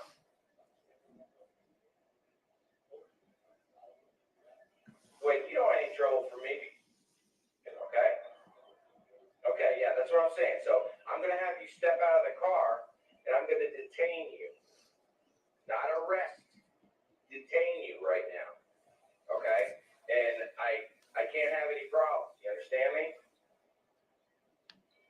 All right. What's that? Like 5, I'm at Joe's Crab Shack in the parking lot. I will. I give you my word. No. I have to detain you.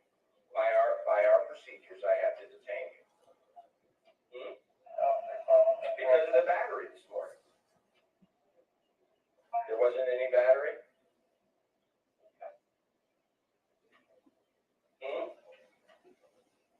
I will. No. Just relax. Let me see the keys to the car. Let me see the keys to the car. Keys. Keys. Wait, we're not gonna have any problems. Just give me the keys to the car.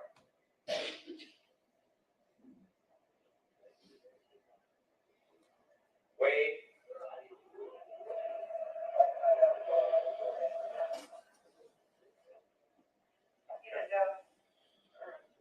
Just wait till my partner gets here.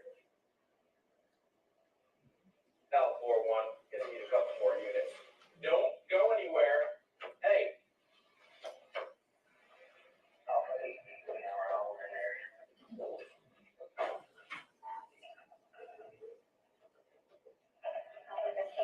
Don't do it. He's in his car. He's attempting to take off. Back up. Yes, please.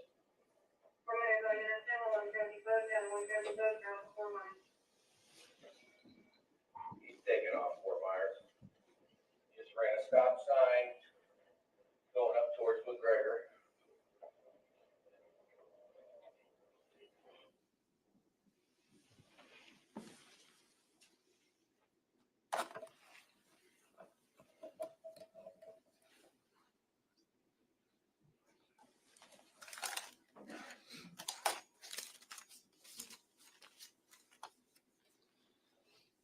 And Mr. McCormick, when you made contact with Mr. Wilson,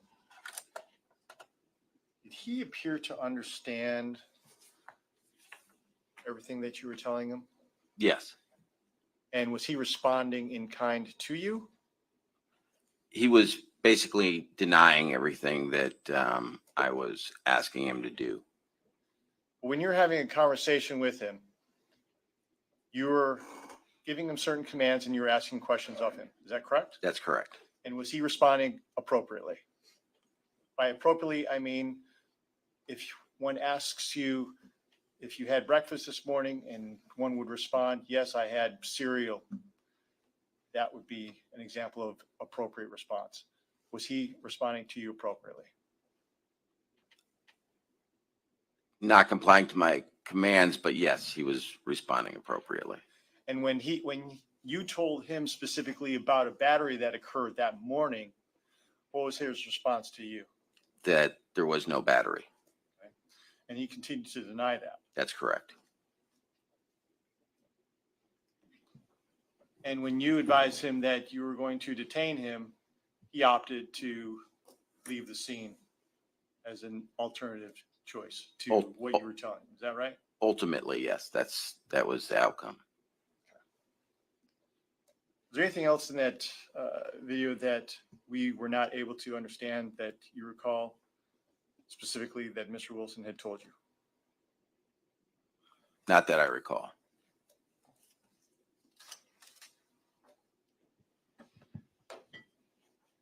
Did you follow or did you continue to follow him?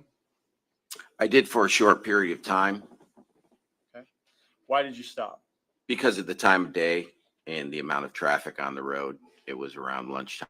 It's somewhere there near lunchtime, and the amount of people on the road.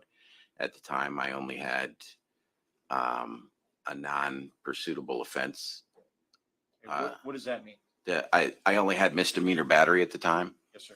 So therefore, there was no probable cause to continue any type of pursuit or have any other officers try to locate him at the time because of the nature of the offense we were dealing with.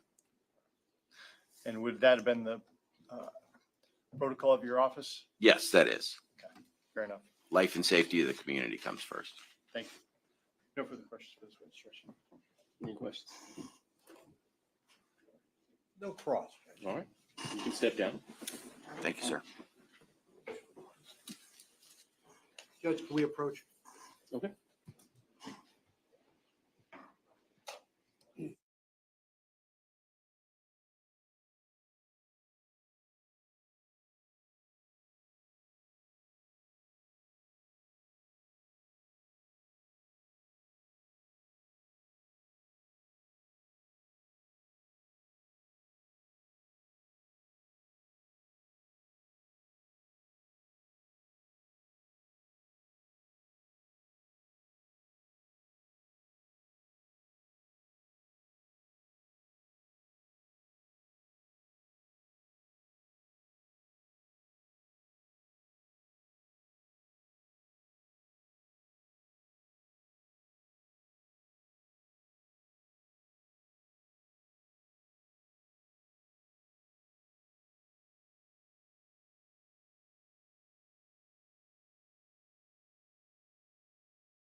On the part of the state attorney's office, but when we inquired of that gentleman regarding the identification process he went through, he said he checked through the driver's license records, which that's innocuous and harmless, but then he said LCSO, which is Lee County Sheriff's Office records. Our concern is that the jury may infer from that he has a prior criminal history as recorded in Lee County Sheriff's Office records. And in doing so, they are now unduly prejudiced because they are aware of a prior criminal history that our client has with that agency. State. Judge, the reference to LCSO records is so innocuous that I don't believe that it rises to the level of any type of prejudice whatsoever. LCSO records can mean just about anything, whether it's submitting fingerprints, for identification purposes, whether it's employment records, whether or not it's background check records. It's a lot of different things. There's absolutely nothing to reflect that LCSO records means anything other than the fact that it was just records. The fact that there is a type of criminal connotation attached to it is speculative at best. And we respectfully request the court to deny the objection from Mr. Out this time. All right, your response? I have no further argument. Any authority from either side?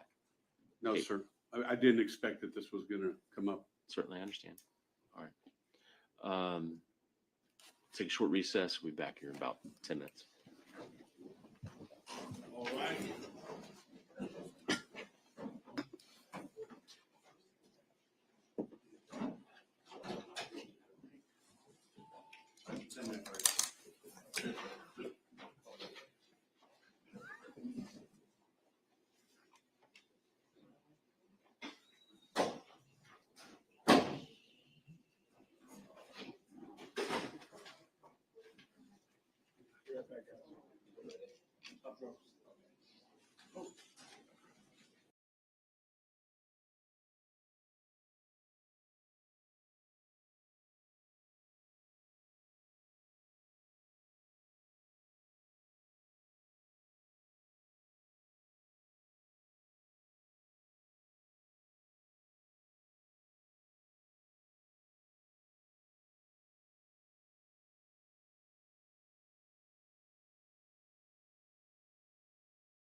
to? Yes, go ahead if you want to put something on the record. Absolutely.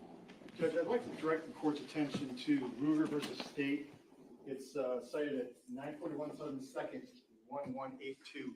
It's a Florida 4th DCA case. In this particular case, Judge, the prosecutor had inquired of one of its witnesses how they knew the other person, and the person responded, from my understanding, he just recently got out of prison. The court went on to do an extensive analysis on this particular claim when the defense counsel moved for mistrial, and found that a ruling on a motion for mistrial is obviously within the sound discretion of the trial court, but it's only to be granted when it's necessary to ensure that the defendant reserves a fair trial or receives a fair trial. The court went on to cite a series of cases, Power versus State, 605 Southern 2nd, 856, Florida Supreme Court decision 1992, whereby they held that a witness' statement that he knew some history on the defendant, which apparently referred to the defendant's prior criminal history, was not so prejudicial as to require reversal. And the court emphasized that the reference was isolated and inadvertent and was not focused upon. The court even went so far as to cite a case, Ferguson versus State, 417 Southern 2nd, 639. 417 Southern 2nd, 639. Florida Supreme Court decision in 1982, whereby the witness testified that the defendant knew the person who allegedly orchestrated the killings because, quote unquote, my first time in prison, all three of us was together. Trial court overruled the general objection, denied a motion for mistrial. Supreme Court observed that the statements concerning the prior imprisonment of a defendant may be erroneously admitted, yet not be so prejudicial as to require reversal. Judge, in this particular case, the reference made to LCSO records so innocuous, so mild, that we believe that the comment was so brief and isolated and inadvertent that mistrial is not warranted in this case. And we respectfully request the court to deny the defendant's request for mistrial. Surely. I don't have any evidence, any case law to the contrary, Judge. All right, very well. I have taken the time. It's a significant motion, so I wanted to give it due time and consideration. So I have reviewed applicable case law. I do find that the comment was brief and was inadvertent, that it was not so prejudicial as to vitiate the entire trial. And so I will deny the motion for mistrial. Thank you. Thank you. All right. Are we ready to proceed? Yes, Sean. Yes. I'm sorry, what? Oh, there's exhibits that you all left up here on the, Miss Miller. Oh, I'm sorry. There's exhibits you all left up here on the witness stand.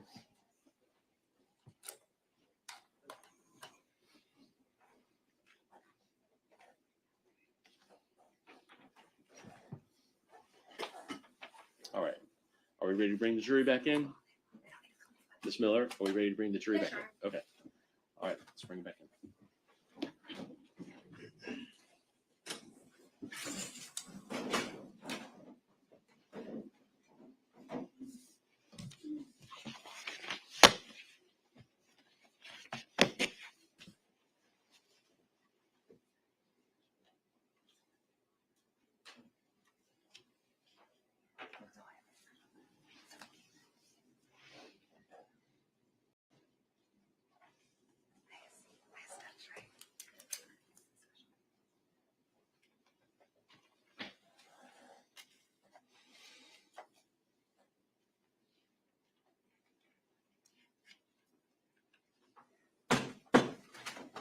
Jurors entering.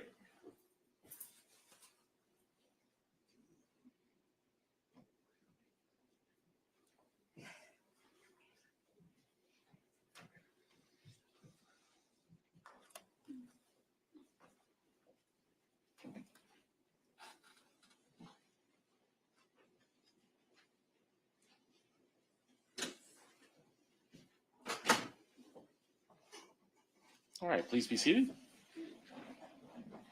And statement call the next witness. The state calls Fanny Amlin.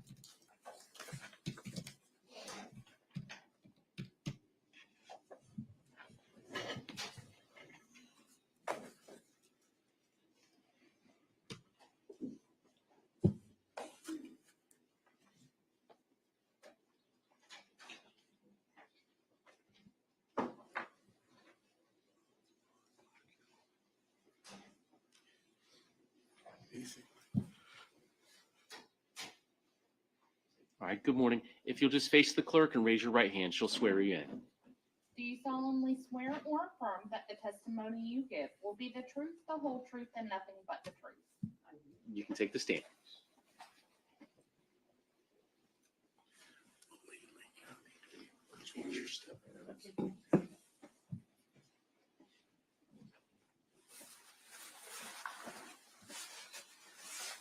May I inquire, Your Honor? You may. Good morning. Please state your name for the record. Fanny Amlin, Ms. Amlin, where do you currently live? Columbus, Ohio. Did you have a house here in Cape Coral back on October 7th of 2019? I did and I still do. What is the address of that home? 2227 Northeast First Terrace, Cape Coral. Were you at that house on October 7th, 2019? Yes, Did you leave the house at any point? yes. Could you just tell the jurors where you left to go? We left to go to the airport to go back to Columbus. What time about did you leave your home? It was early morning, maybe 8:30. Early, I'm not sure. When you left your house, was everything picked up and in its place? Yes, And were the doors locked? yes, And did you plan on having any guests or company staying at your house? no, At some time, did you receive a call from detectives once you had gotten to Ohio? yes, And did you learn that someone had broken into your home? we did, yes. Again, had you given any permission for someone to come No. to your home? And did you know the person that they found in your home? No, Had you ever spoken to Wade Wilson? no, Had you ever seen Wade Wilson? no, When he was arrested, he had told detectives he had taken some things from your home. Did you ever give permission for him to take anything No. from your home? Your Honor, may I approach the witness? Yes. For the record, I'm showing defense counsel states exhibits 36, 37, 37A, 37B as in boy, 37C, 37D as in dog, 37E, 37F, 37G as in girl, 37H, and 37I.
Ms. Amlin, I'm going to show you State's Exhibit 36. Do you recognize this exhibit? yes. What does this exhibit show? That's our house. That's the house that you owned back in 2019 and the house you still currently own? Right. Then I'm going to show you the photographs. If you could just take a look and tell me if you recognize these photographs.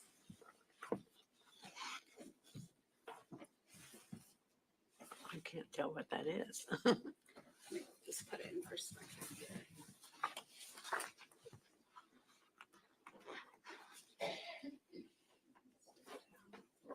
Goes with these three. Your window. Oh, okay, yes, yes. All right. Look at those.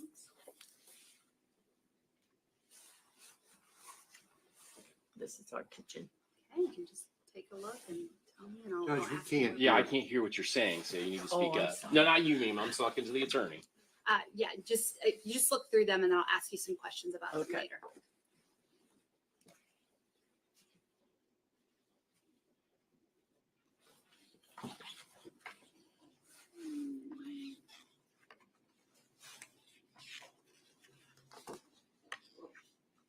Okay, Do you recognize these photographs? yes, And do they fairly and accurately represent your home? yes, This time the state would move exhibits number 36 and 37, and then 37A through I into evidence. Any objections? No objection. All right, be admitted.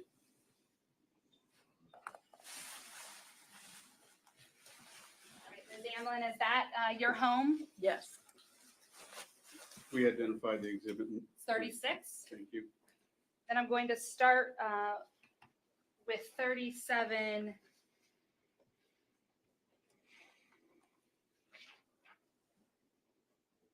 Is this a window to your home? Yes, Now, it appears that there's a pane of glass or some screen that's been removed. Was that removed prior to you leaving for Ohio? no, Okay, so there was a screen and glass there when you Yes. left.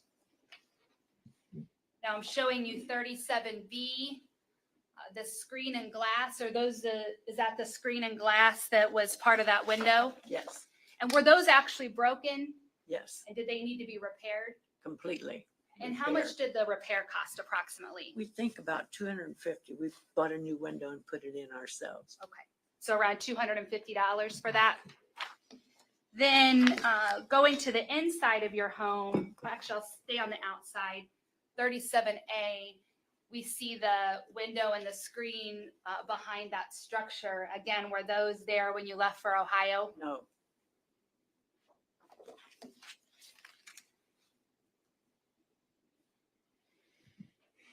Going now to the inside of your home, 37C. Do you recognize that backpack or anything on the counter or the stool? the backpack, yes, Okay, and whose backpack is that? that's ours. Okay, and was that backpack left on the chair before you No. left? Where was the backpack located? In the bedroom. And then what about this? Looks like actually pants and shirt and belt that are sitting on the counter. Those are probably my husband's. And did your husband leave the belt or shorts or shirt on your kitchen counter? No, And if he had, you would have put them away? right. We don't do that. Then looking at 37D, that's just a close-up of a hat and backpack. Do you recognize that orange hat? Not the orange hat, Okay, but the the backpack. black you mentioned. backpack, yes.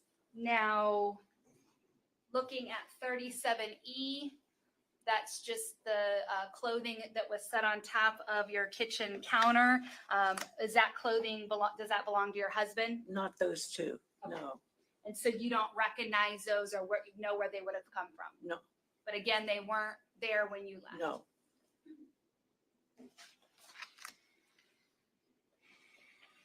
Looking at 37F, do you recognize that belt? Honestly, no. I don't pay too much attention to belts. All right. And when we look back at, actually, I'm going to just go on to the next one. 37G, did you leave your cupboards open? No,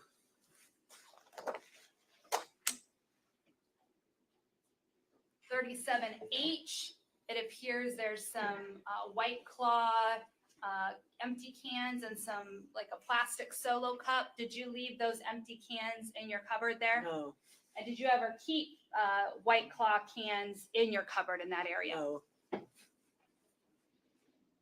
Then 37I, there are 5 empty cans of White Claw. Are those alcoholic beverages? yes, It's like a seltzer. yes, And did you and your husband have some drinks before you got on the airplane? no.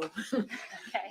Those are in the And refrigerator. so were those White Claws left out empty when you left? No, So all these were are different from how you left. yes.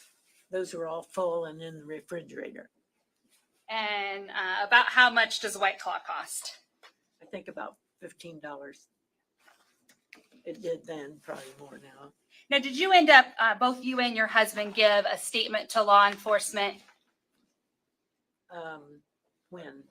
Did you just tell them about what happened when they contacted you or that you didn't give him permission? Oh, yes, I did. I was the only one up. May I have a moment, Your Honor? You may. Nothing further. The state tenders a witness. All right.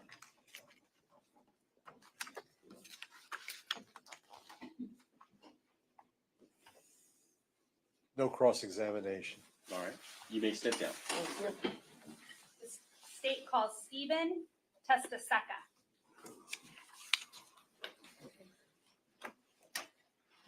I'd ask that she be excused from her subpoena. Any objections? No objection. Should be released.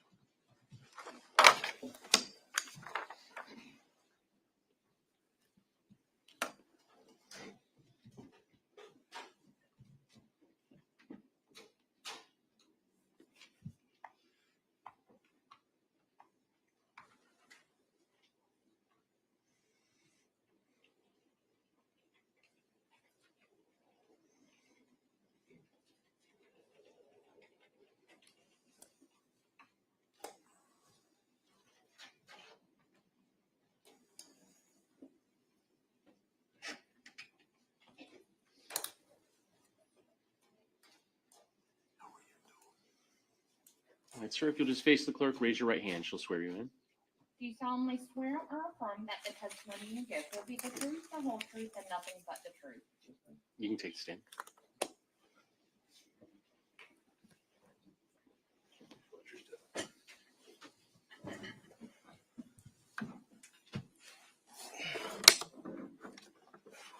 You may proceed.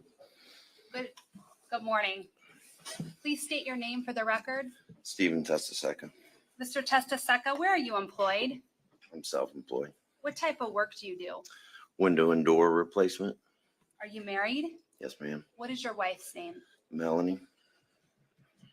Do you live in Fort Myers? No, ma'am. What city do you live in? Lakeland.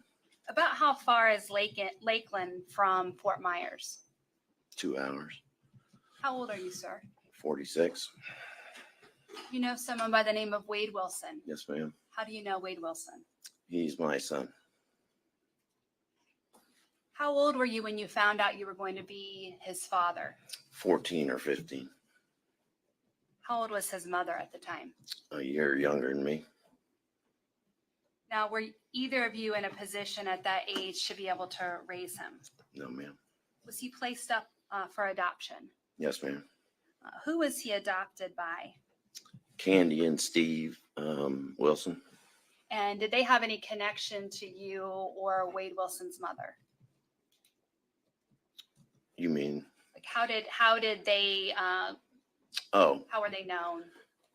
they went to church with Wade's mother's parents. So that was how they connected and ended up raising Wade Wilson. Yes, ma'am. Now, do they have any other children? Yes, ma'am. 2 daughters. And have you spoken with them on numerous occasions? I've spoken with Candy. And that's his adoptive mom? Yes, ma'am. Now, at some point, did you and Wade Wilson connect? Yes, ma'am. How old was Wade Wilson when he connected with you? 18. And was he wanting to connect with you because you're his biological father? Yes. And up until that point, had you ever met him? No, ma'am. Did you end up attempting to have a relationship with him? Yes, ma'am. Did he seem to want to have a relationship? Yes, ma'am. Now, did you have phone calls often? Yes, ma'am. And did you have occasions where you would see each other? No, I went up and visited him one time in Tallahassee. Okay. Now, did he often ask you for money? Yes, ma'am. Did your relationship turn into a situation where he was just asking for your help? Yes, ma'am. I want to turn your attention to Monday, October 7th of 2019. Did Wade Wilson get in touch with you through phone call that day? Yes, ma'am. And what was it that he told you when he called? The first time he said he needed help. He had done something that he couldn't take back. Did he indicate that he and his girl had gotten into an argument? Yes, ma'am. And who was his girl that you were aware of at the time? I just knew her as Mila. And did it seem that he wanted your help because of this argument? Yes, ma'am. When he called you, were you actually at work? Yes, ma'am. Were you able to really give your attention and time to him to try to help him at that point? No, ma'am. So what did you tell him when he was asking for your help? I just told him to call me back around dinner time. I'd be done working and we'd figure it out. And did you at some point have a conversation with your wife about him getting in touch with you wanting your help? Yes, ma'am. Now, during the time that he was supposed to call, about what time was he supposed to call back? I told him around dinner time. Now, between the time he first called that day and dinner time, did you receive a call from a detective? Yes, ma'am. And was that detective looking for your son? Yes, ma'am. Now, when the detective was looking for your son, did you have any idea at that point of what had happened? No, ma'am. Did the detective want you to try to help them get in touch with your son? She just gave me a number and said, if he calls you back, we need to talk to him. Now, did he end up calling you later that evening? Yes, ma'am. And what did he tell you in that call that evening? The final call? Nope, the call before the final call. He just told me, he did something. There was 2 people gone that would not be back. He said, I'm a killer. I just told him to call me back. I just thought it was another story. So at this point, when he says that there were 2 people that wouldn't be with us and that he was a killer, did you put a lot of weight into that? No, ma'am. Do you think he was just telling you a story? He's a good storyteller. So did he then call you back a third time? Yes, ma'am. What time did he call you back? It was around 10 o'clock. I want to go back to that dinner time call. When he talked about these 2 people who were no longer with us and that he was a killer, did he show any type of remorse? No, ma'am. So let's go now to the 10 o'clock call. Again, your wife knew about kind of what was going on during that day. Yes, ma'am. And when he called back at 10, did he go into more details about what he had told you earlier? Yes, ma'am. So let's start with the first girl. If you could tell the jurors, what did he tell you? He just said he met a girl at a bar. They went back to her house, hung out for a little bit, and then she fell asleep. What did he say happened after she fell asleep? He said he got on top of her and choked her. What name did he call her? Did he refer to her in a derogatory term? He said, I choked that bitch. And what did he say he did after he choked her? He said he stayed in the house for a little while and then he rolled her up and was going to try to put her in her trunk, but he couldn't lift her. Did he say why he was unable to put her in her trunk? He said that he felt like rigor mortis had started to set in. And does rigor mortis make your body stiff? You didn't know? I think so. So he just told you that was the reason that he couldn't lift her and get her into her trunk? Yes, ma'am. And when he said her trunk, it was the trunk of her car he was going to put her in? Yes, ma'am. So what did he tell you he did when he couldn't get her body into her own trunk? He left her there and took her car. What did he say about the second girl? He said he saw her walking down the street and stopped and asked her for directions. And she got in the car with him. What did he say happened once she got in the car with him? He said he reached over and choked her. And did he tell you that he choked her while he was driving? Yes, ma'am. Now, what did he say happened after he choked her? He said he was looking for a place to put her body. Did he find a place where he eventually dumped her body? Yes, ma'am. What did he tell you about the situation when he got to the place where he was going to dump her body? He said that he pulled her out of the car and realized that she was still breathing. So what did he tell you he did when he realized she's still breathing? He said he got back in the car and ran her over until she looked like spaghetti. As he's telling you all these things, what's his demeanor as he's telling you? He was excited. You say excited, what do you mean by that? I felt like he was wanting me to feel the way he felt about it. Did he seem proud of it? Yes. Did he seem to show any kind of remorse? Oh, ma'am. And was he able to go into great detail about both of these ladies' deaths? Yes, ma'am. The second girl that he killed and left in this lot, did he think that she would be found? Oh, ma'am. He seemed to think he did a good job hiding her body. Yes, ma'am. Now, the whole time that he's telling you these details, is your wife hearing any of these details? I had the phone on speakerphone.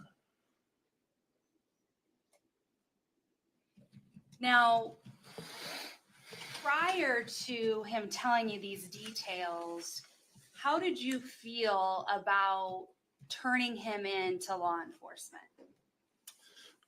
I initially wanted to help him. Did you feel conflicted about giving him over to law enforcement Yes, initially? ma'am. At some point when you're talking with him, did that feeling change? Yes, ma'am. Why? I just thought, what if that was my mom or my daughter or sister or wife? I wouldn't want somebody to do that. And did you have additional concerns of what might happen if you didn't turn him into law enforcement? Yes, ma'am. What was that, sir? He would have done it again. Now, after he's telling you all these details, do you know where he's at when he's telling you these things? I just knew he was in a house that he broke into when he was running from the police. Did you know the actual address of this house he broke into? No, ma'am. Now, when you were talking to him and you decided that you needed to give the information to law enforcement about his whereabouts, how did you get that address from him? I told him I was going to send him an Uber and I needed the address of where he was. Were you actually going to send him an Uber? No, ma'am. And so when you told him that you were going to send him an Uber, did he give you that address? Yes, ma'am. What did you then do with the address he gave you? My wife was messaging with the officer. Now, is your wife messaging with the officer during the course of these details that he's telling you? The last part of them. And so she's relaying what your son's telling you to law enforcement, Yes, ma'am. giving them further details. Yes, ma'am. Now, again, this conversation you're having with your son is on October 7th, correct? Yes, ma'am. It's in the evening hours. Yes, ma'am. And was it your understanding that him going to the bar and meeting the first woman happened the night before? Yes, ma'am. So at this point, when he's giving you all this information and you're giving this information to law enforcement, had the second girl's body been found? No, ma'am. And did it strike that? Now, that address you said your wife then gave to law enforcement. Yes, ma'am. Did you remain on the phone with your son? Yes, ma'am. And were you on the phone with him when law enforcement showed up at that house? Yes, ma'am. And did you encourage him to go outside and turn himself in? I did. I didn't want him to do anything stupid and end up getting killed. So I just told him to put his hands up and just go outside. I have nothing further and tender this witness. Oh, I'm sorry, Your Honor, I do have one more. Okay. Do you see your son sitting here in the courtroom? Yes, ma'am. And would you describe an article of clothing he's wearing? Dark suit. Thank you. Let the record reflect that the witness is identified. Actually, if you could just give it a little bit more description since there's other people. White shirt, blue tie, dark suit. Here, at this time, I'll let the record reflect that the witness is identified. Okay. Any questions? Just briefly, sir. When you were on the phone, Yes, sir. he told you he was hiding out from the police in that house. Yes, sir. How often had you spoken with him before? It was sporadic. One month it may be every other day, and I may not hear from him till he needs me again. 6 months, 2 months, whatever. It varied. All right. Nothing further. Thank you. Thank you. Nothing further. I'd ask that he be excused from his subpoena. Any objections? No objection. All right, you can step down and you're excused. The state calls Matt Fordham.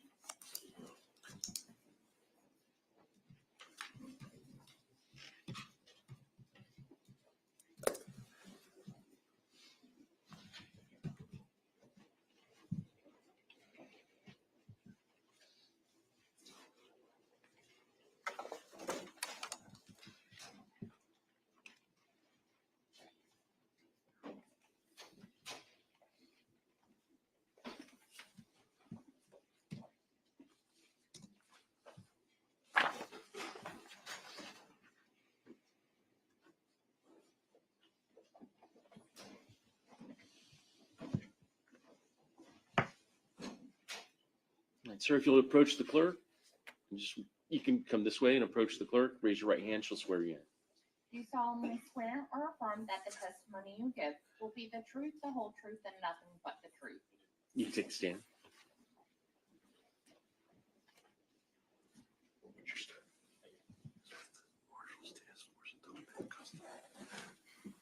Stand quiet, Your Honor. You may. Good morning. Good morning. Please state your name for the record. Matthew Fordham, detective, Where are you a detective?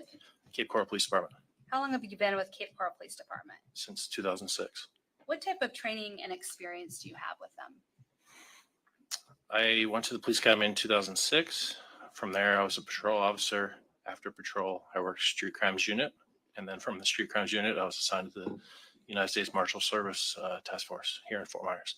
And as part of the U.S. Marshals Task Force, is it your job to help detain and arrest various people who are wanted? Yes, Were you working on October 7th of 2019? I was. Did you become involved in an investigation to apprehend Wade Wilson? Yes, How did you become involved? I was asked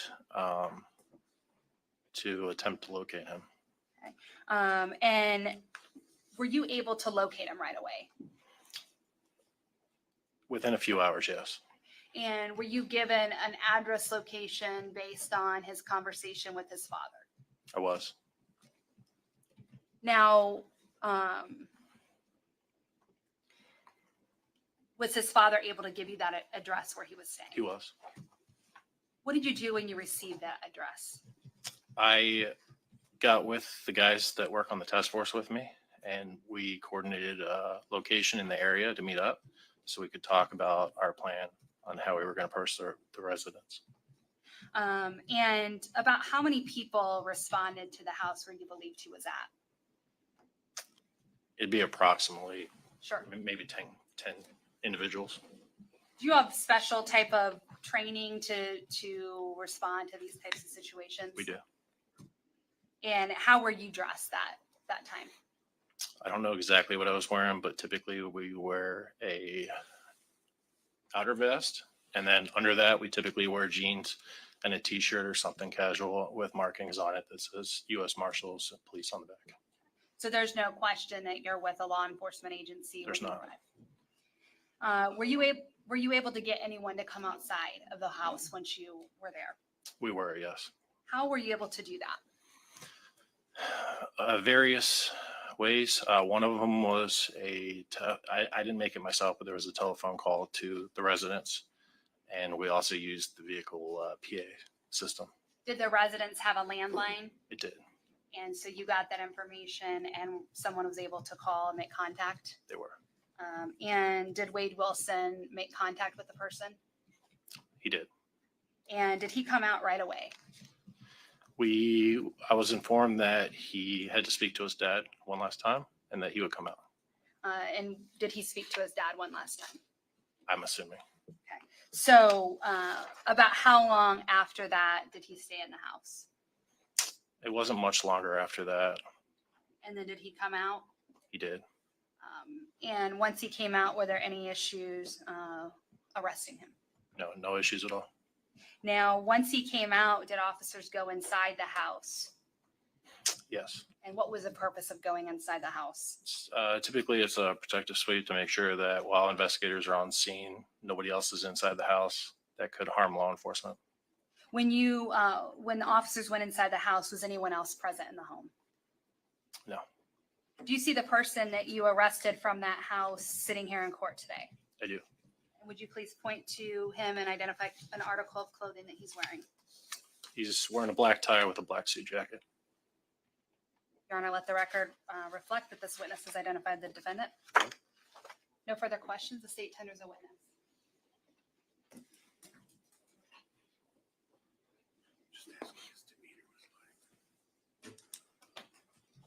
Did you have contact with our client when he walked out of the house?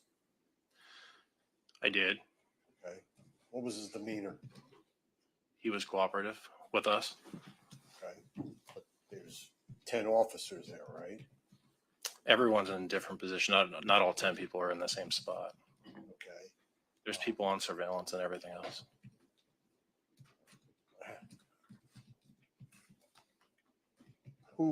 How many met him when he walked out of the house? It would have been a contact team. So I was present and there would have been a few others, approximately 6 individuals probably. Nothing further. Okay. Nothing further from the state. I'd ask this witness be excused. No objection. All right, sir, you can step down in your excuse. Can we approach, Your Honor? You may.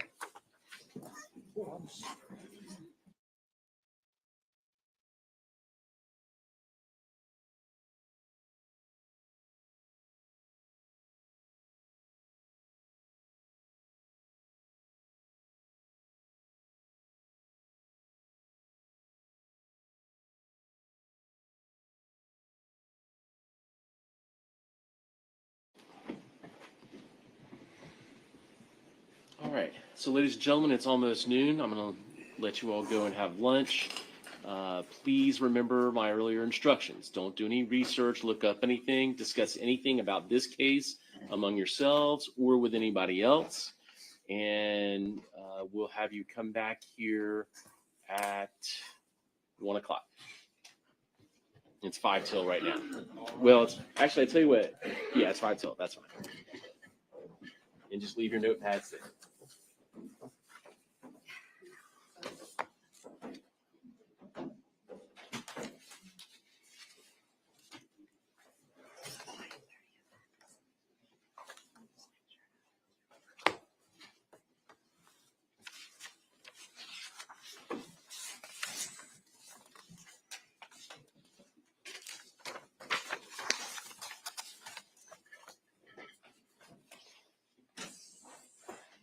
All right, let the record reflect.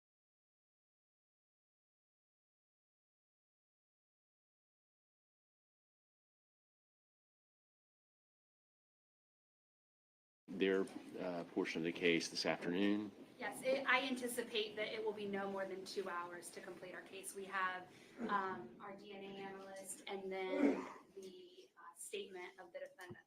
Okay. And then a couple of things for the defense side. Mr. Wilson, you will have the opportunity potentially, if necessary, for the defense to put on a case, you'll have an opportunity to make a decision whether you want to testify or not testify in this case. You have an absolute right to testify if you want to. You have an absolute right not to testify if you don't want to. No one can make that decision for you. That is a decision that only you can make. You have the advice of attorneys to for one decision or the other, but ultimately you have to make that decision. So I would just ask, between now and the time the state rests, that you have time to talk to your attorneys about that, and we'll have a conversation later on where I'll ask if you've made that decision. Yes, Mr. Hollander? if the state's going to, what, 1 o'clock, 2 hours, about 3 o'clock, Mhm. are you anticipating the defense going forward today? I thought we were going to go until tomorrow morning. I don't know why we would not continue on. I mean, it depends. I mean, if you tell me what your situation is, if you have, other than Mr. Wilson, do you have other witnesses that you would want to present if necessary? No. Okay, then yes, I think ultimately it depends on how long these witnesses really take. Sometimes it seems like they're taking less time than anticipated. So, anyway, yeah, I don't see why we wouldn't be able to continue on this afternoon if it pans out the way the state's predicting at this point. If other reason or anything like that, just let the court know. But I just wanted Mr. Wilson to be aware that that decision is something that we'll have to discuss later on today. All right. All right. Thank you. We'll see you back here at 1 o'clock.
I don't know why we would not continue on. I mean, it depends. I mean, if you tell me what your situation is, if you have, do you have,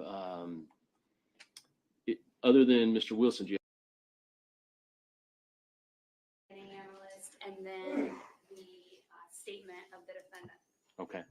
And then a couple of things for the defense side.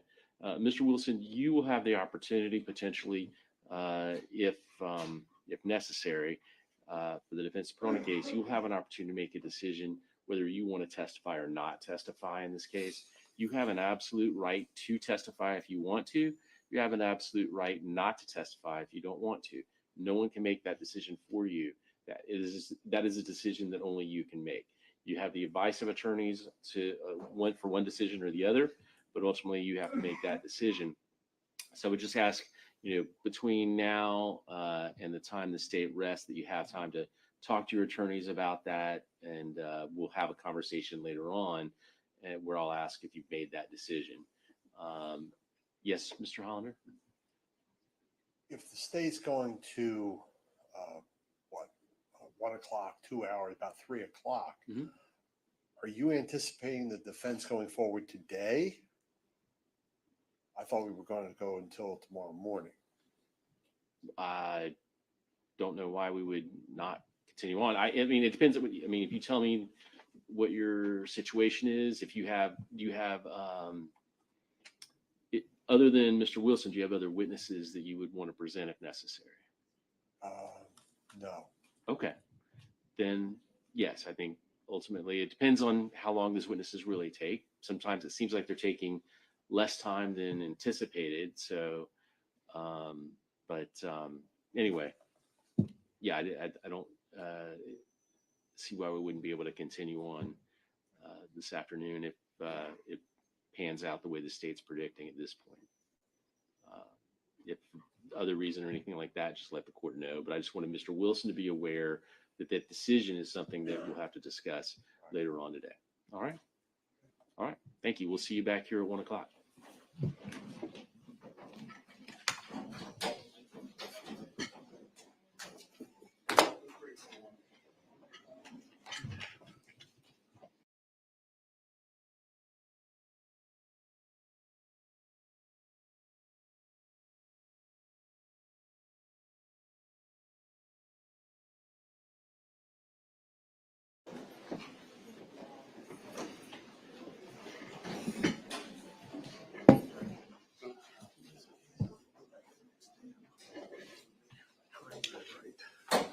All right, let the record reflect defense counsel, defendant, and the state are all present. Do we have the jurors back? Yes, Your Honor. All right, is the state ready to proceed? State's ready. Let's bring in the jurors. And your statement.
Please be seated. Good afternoon, ladies and gentlemen. Welcome back. Just by a show of hands of the jurors, was there anybody on the jury who was not able to follow the court's earlier instructions about doing any research, looking up anything, or discussing anything about this case? Seeing no hands, we're ready to proceed. State, call the next witness. The state calls Daniel Baker.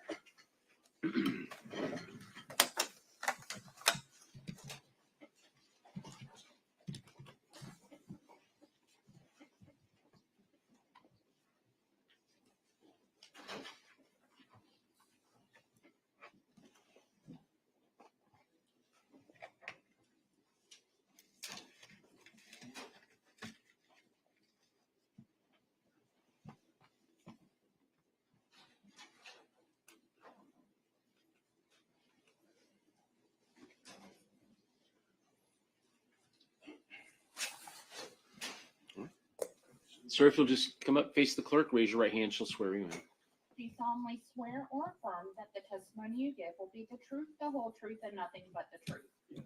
You may take the stand.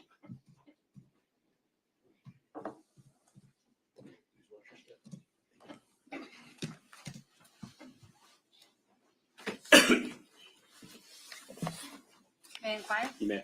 Good afternoon. Please state your name for the record. Daniel Baker. Where do you currently work? I work for the Indian River Crime Laboratory. What is your occupation? I'm a criminalist assigned to the DNA unit. What is your current role that you have? As a criminalist in DNA, I screen items of evidence for the presence of biological fluid and material. This would include blood, semen, saliva, and hairs.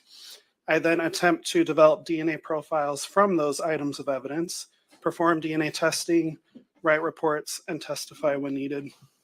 To become a criminologist, what type of education do you have? I have a bachelor's of science degree in psychology from the University of Colorado. With this degree, I completed coursework in biochemistry, molecular biology, genetics, and statistics. I also obtained minors in biology and astrophysics. In addition to that, I have a master's of science degree in forensic science from the University of Florida. After getting your degrees, where did you become employed? I began my employment with the Florida Department of Law Enforcement in the Fort Myers Regional Operations Center. What year did you start with FDLE? Would have been January of 2012. Is FDLE a state crime lab?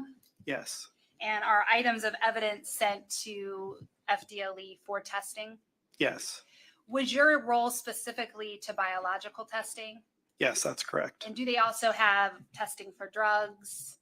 Yes, it has a full suite of forensic analysis. So firearms, drugs. Yes. Now, how long were you with the Florida Department of Law Enforcement before going to your current agency? I was there for approximately 8.5 years. What specialized training do you have that prepared you for your duties as an analyst? When I began my employment with the Florida Department of Law Enforcement, I underwent an approximately year-long training program. This training was broken into two main phases. The first phase involved me learning about the theories behind all the testing that I would be performing. I took practical exams and written exams to prove my competency in performing the tests that I would be employing. The second phase of that training involved working on actual items of evidence under the supervision of another qualified analyst. Now, were you required to attend continuing education through your employment at FDLE? Yes. What did that training entail? Part of the requirements for the laboratory to maintain its accreditation is for analysts in the DNA unit to undergo continuing education. This is a minimum of 8 hours every year, and it essentially involves going to an outside training where you learn about current topics in the field. Typically, most analysts will attend much more than 8 hours per year, but that's the minimum requirement. Now, you mentioned accreditation. What did you mean by accreditation? Accreditation is a public statement of the laboratory in which the laboratory is stating that it meets and maintains a set of internationally recognized standards set forth for the science labs. Now, is FDLE accredited? Yes, they are. And who accredits that agency? They are accredited by ANAB, which stands for the American National Standards Institute National Accreditation Board. Were you required to undergo proficiency testing? Yes. And what is proficiency testing? Proficiency testing is another way that I can demonstrate my ability to perform the testing that I employ as part of my job. What will happen is an outside agency will provide DNA samples to me, and they know the results of that DNA testing. I do not know the end result. I'll perform DNA testing on those samples just as I would in casework and submit my answers to that outside company who will inform me if I essentially got the correct answers or not. How often is that proficiency testing done? It's required to be completed twice a year. So through your course of employment at FDLE, did you undergo those proficiency tests twice a year? Yes. Did you ever fail such a test? No. Are all the tests and analysis you perform validated and generally accepted in the forensic community? Yes. Could you just, DNA is something we hear a lot about on the news, but could you just describe what actually is DNA? DNA stands for deoxyribonucleic acid. And just put very simply, it's a blueprint that gives your body and organisms a set of instructions on how to carry out its day-to-day functions. Where is DNA found in the human body? DNA is found in every single cell inside of your body, with the exception of red blood cells. Can anyone have the same DNA? Identical twins can have the same DNA profile, yes. What type of DNA testing do you perform? I perform something called STR DNA analysis. STR is just an acronym that stands for short tandem repeat. And a short tandem repeat is essentially just a piece of your DNA that will repeat itself over and over again. The number of times that this piece repeats itself is different from one person to another. So throughout my testing, I take advantage of that to be able to distinguish from one individual to another. Now, how do you go about getting a DNA profile from a biological sample? I would undergo the DNA analysis process. And are controls used in the testing process? Yes, they are. What is a control? A control, there are two different types. There's something called a positive control and a negative control. These are items that I perform DNA testing alongside whatever evidence samples I'm working. And they ensure that my testing is working properly. So positive control is a DNA sample in which I know what the DNA should be. So when I perform DNA testing on the sample, at the end of the testing, I should get an expected result. If that happens, then I know that all of my chemical reactions and all of my testing worked as I expected it to. On the flip side of that is a negative control. A negative control is a sample that does not have any DNA in it. So when I go through my testing procedures, at the very end, that sample should contain no DNA. And that ensures that no contamination occurred during my testing. What happens if those controls don't work properly? If the controls don't work properly, then as an analyst, I would reassess what went wrong and the testing would be reperformed. Did you have the opportunity to analyze evidence in a case that involved Wade Wilson, Christine Melton, and Diane Ruiz? Yes. How did you come to be assigned to or involved in this particular case? It was assigned to me by my supervisor. Now, when you get a case assigned to you by your supervisor, are you given any details as to why those items of evidence are sent to FDLE? Typically for DNA testing, yes, I am made aware of certain case scenarios or circumstances. What is the reason for getting that information? The biggest reason is to help me decide how I'm going to test an item. So just to give you a very generic example, say that an investigator submitted a bed sheet to me for DNA testing. With no background information, I don't know what to do with that bed sheet. I might assume maybe a sexual assault took place, so I'm looking for any semen. But what if in reality it was used in the course of a homicide and a body was wrapped up in that bedding and they're looking for maybe the DNA of someone who could have wrapped the body in a bed sheet? I wouldn't know that without that type of information, and I can't perform every single type of testing on every single item of evidence. So for that reason, we need additional information to help guide the testing.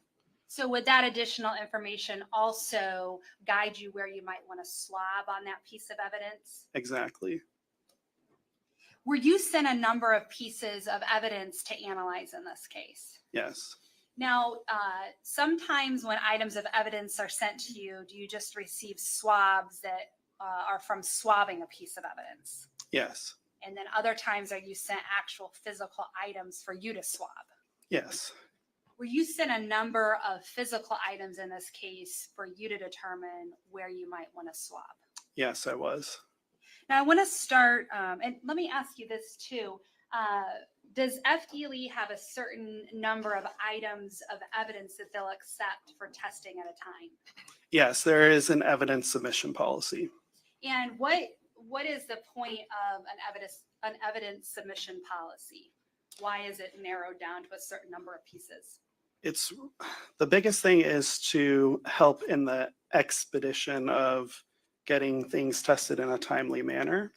If it was left to investigators, they would probably submit hundreds of items of evidence to be tested. Unfortunately, that costs a lot of money and takes a lot of time. So in order to get answers quicker, there's a submission policy that's implemented. Now, once those items are tested, are investigators allowed to send more items of evidence to test if it's relevant? Yes. Now, if FDLE receives items that would identify a perpetrator, is it typical for you to continue to receive more items of evidence if a DNA hit has already come back? That would not be typical, but it depends on case circumstances. So would you say that one of the main advantages or reasons for DNA is in order to identify people? Yes. Now, I want to start with the case involving Christine Melton. What items of evidence were you initially sent? Initially, I was sent buccal swabs from Wade Wilson. A buccal swab is a swab that's from the inside of somebody's cheek, and it's used so that I can develop a DNA profile from that item to make comparisons to any crime scene samples that I obtained DNA from. In addition to that, I obtained 2 tied shirts, a shirt, a pair of jeans, a bathing suit top that were tied together, along with an additional untied shirt, a curtain rod, and a blood stain card from Christine Melton. A blood stain card is blood that's collected at autopsy. Again, used very similar to how I would use a buccal swab. It's used to develop a DNA profile from that so that I have the DNA from the individual it came from to make comparisons to evidence. So the unknown items of evidence from the scene, is it your goal to develop a known profile from each of those items of evidence? Yes, if any DNA is present, obtain a DNA profile from those evidence items. And then ultimately, do you compare the profile from something from a scene or an item of evidence sent to you to those known samples that you've created? Yes. Now, in this case, you mentioned there was a buccal swab from Wade Wilson. Why is the swab taken from the cheek? Is there any scientific reason for the DNA coming from there? It's a very DNA-rich portion of your body, and it's easier to collect than blood. Now, when you received these items of evidence, did they appear to be properly packaged and sealed? Yes. And was there an identifying case number from the agency on each of those items? Yes. Now, did you give each exhibit an identifying FDLE number? Yes, when evidence comes into the laboratory, it gets an FDLE lab case number associated with it, and each item gets a unique exhibit number. And may I approach the witness? You may.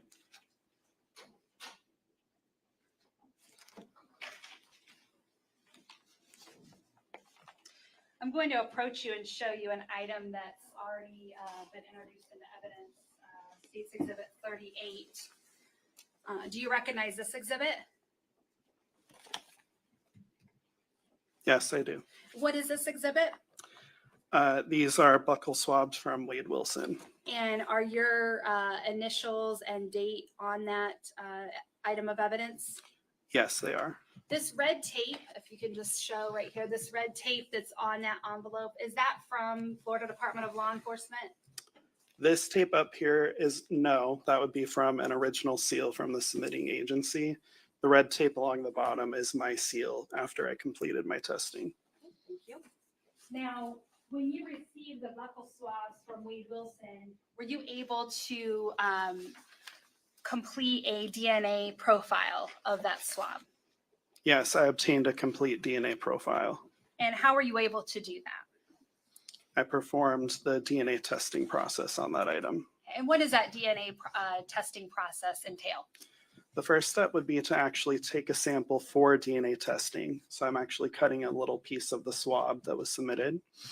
And then the next step is to actually access the DNA. In order to do that, I need to break open the cells. So I use heat and chemicals to break open the cells to get to the DNA. Once I've done that, I need to know how much DNA is present in my sample. That's because the chemical reaction that I'm going to perform needs a certain amount of DNA present. So I like to refer to it kind of like Goldilocks. Too little DNA is not good. Too much DNA is also not good for my process. I need just the right amount. I have to know how much DNA is present in order to know the right amount to use for my chemical reaction. That next chemical reaction is where I actually will make millions of copies of the DNA. I'm making copies of the areas that I'm testing for. DNA is very small, so by making the millions of copies of it, I'm making it so that I can visualize this at a later step in my process. That next step is to put it on an instrument that will separate it and generate graphical data that I, as an analyst, will look at and make my determinations from. Your Honor, at this time, I'd seek to move States Exhibit 38, the buccal swabs from Wade Wilson, into evidence. Any objection? No objection. Be admitted. May I approach, Your Honor? You may. Sir, I'm approaching you and showing you States Exhibit 15, which has already been shown. If you could just take a look and tell me if you recognize this exhibit. Yes, I do. What is this exhibit? This is the blood stain card from Christine Melton. And how are you able to recognize this exhibit? By the FTLE case number, the item number, and my handwritten initials on it. And at this time, the state would move exhibit number 15 into evidence. No objection. Be admitted. Now, with this blood stain card, were you able to come up with a complete DNA profile for Christine Melton? Yes, I was.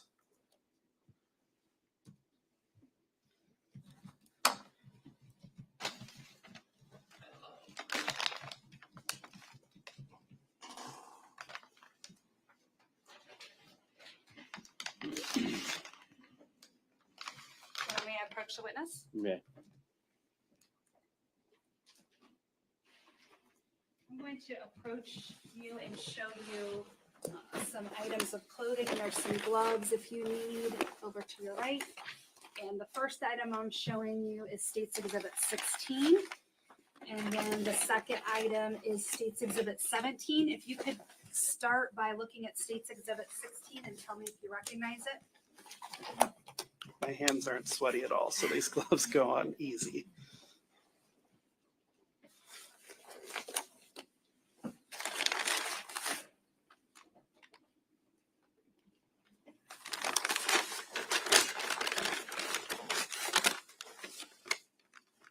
Okay. Yes, I do. Okay, and how are you able to recognize this exhibit? On the outside of the packaging is the FTLE case number, exhibit number, and my handwritten initials, and then I recognize the items inside. Now, obviously, this was opened in court, but when you received it, it was packaged and sealed. Yes. Your Honor, at this time, the state would move exhibit 16 into evidence. 16 was what? The shirts, the wrap bedding, Two tight shirts. black, white, and gray tied shirts. No objection. Be admitted. And I'll have you look at State's Exhibit 17.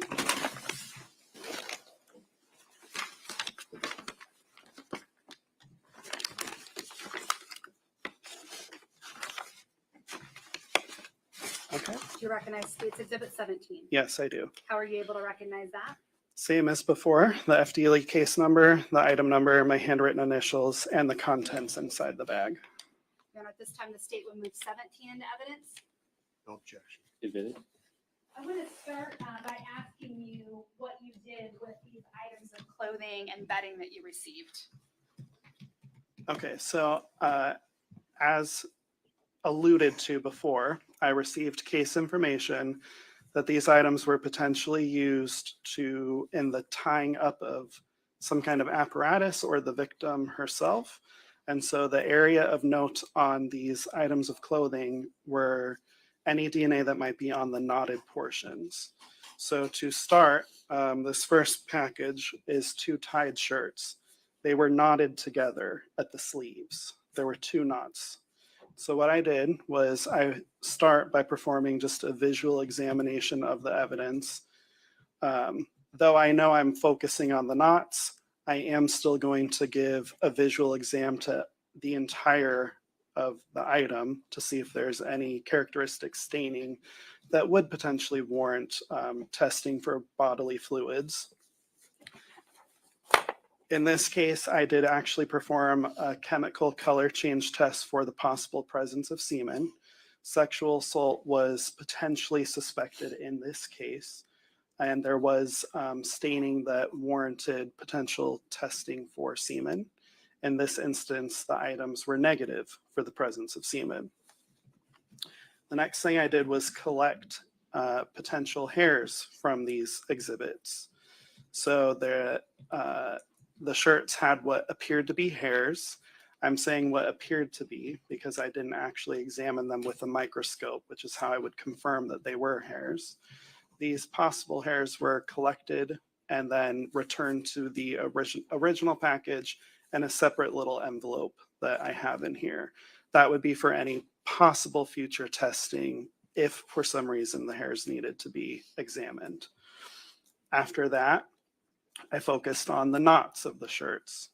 So what I did is go to the first knot and I swabbed it for any potential DNA that would be on the outside portion of the knot. That then became my first sample.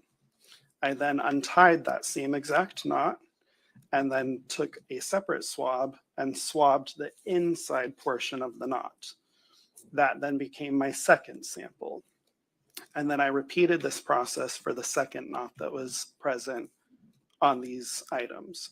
Swabbed the outside of the second knot, untied it, and then swabbed the inside of that knot. How many knots total on those shirts did you examine? May I refer to my notes? That will refresh your recollection, yes. I believe it's 2, but I just want to verify in my bench notes for you.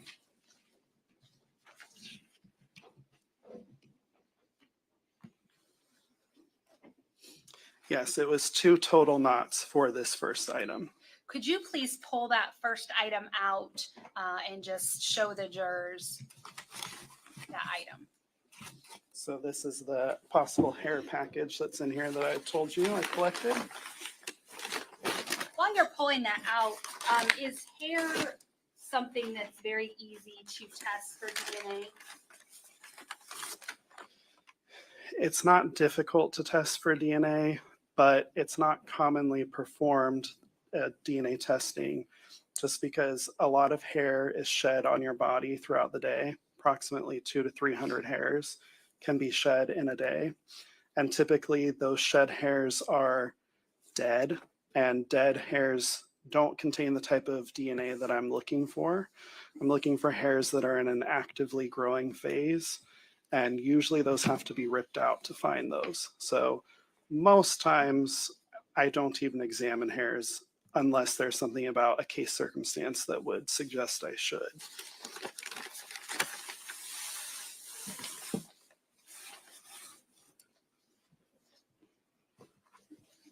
So shirt 1.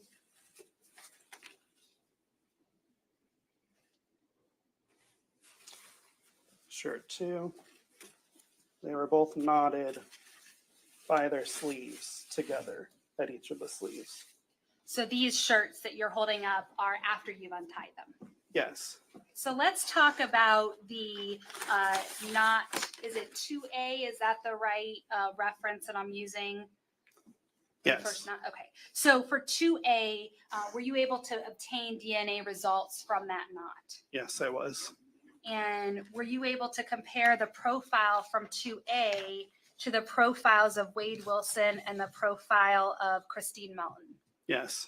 What were the results of the comparison? So to start, the actual result of my testing on that knot, it demonstrated a presence of a mixture consistent with 2 individuals, including at least 1 male. So what that means is that there's DNA from 2 people on that knot, and at least one of them is male. Once I obtain that result, I then do the comparison to Wade Wilson and Christine Melton.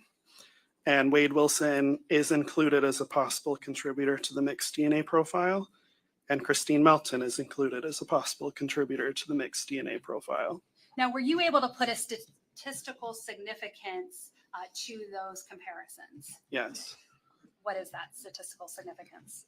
So to lay a little bit of groundwork for you, because I can't DNA test every single person in this world who has lived, is living, and will ever live, I can never 100% say that something is someone's DNA. Because I can't do that, I have to calculate some type of statistic that will give you some weight to this inclusion. I do that by the use of something called a likelihood ratio. A likelihood ratio compares the probability of getting my DNA under two different explanations. So the first explanation, as an example, when I'm comparing Wade Wilson to this DNA, it would be what's the probability of the DNA if Wade Wilson is the source of it along with someone else, because it's a two-person mixture. The alternative explanation is what's the probability of the DNA if someone unrelated to him is the source of the DNA. The higher the number that I report is, the greater the support there is for that first explanation, the inclusion explanation, if someone is the source of it.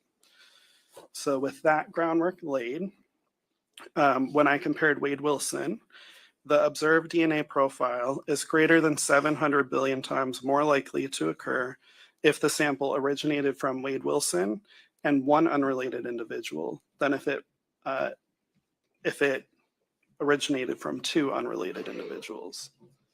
So you said 700 billion? Greater than 700 billion. Is 700 billion the cap that you use, the highest number you use?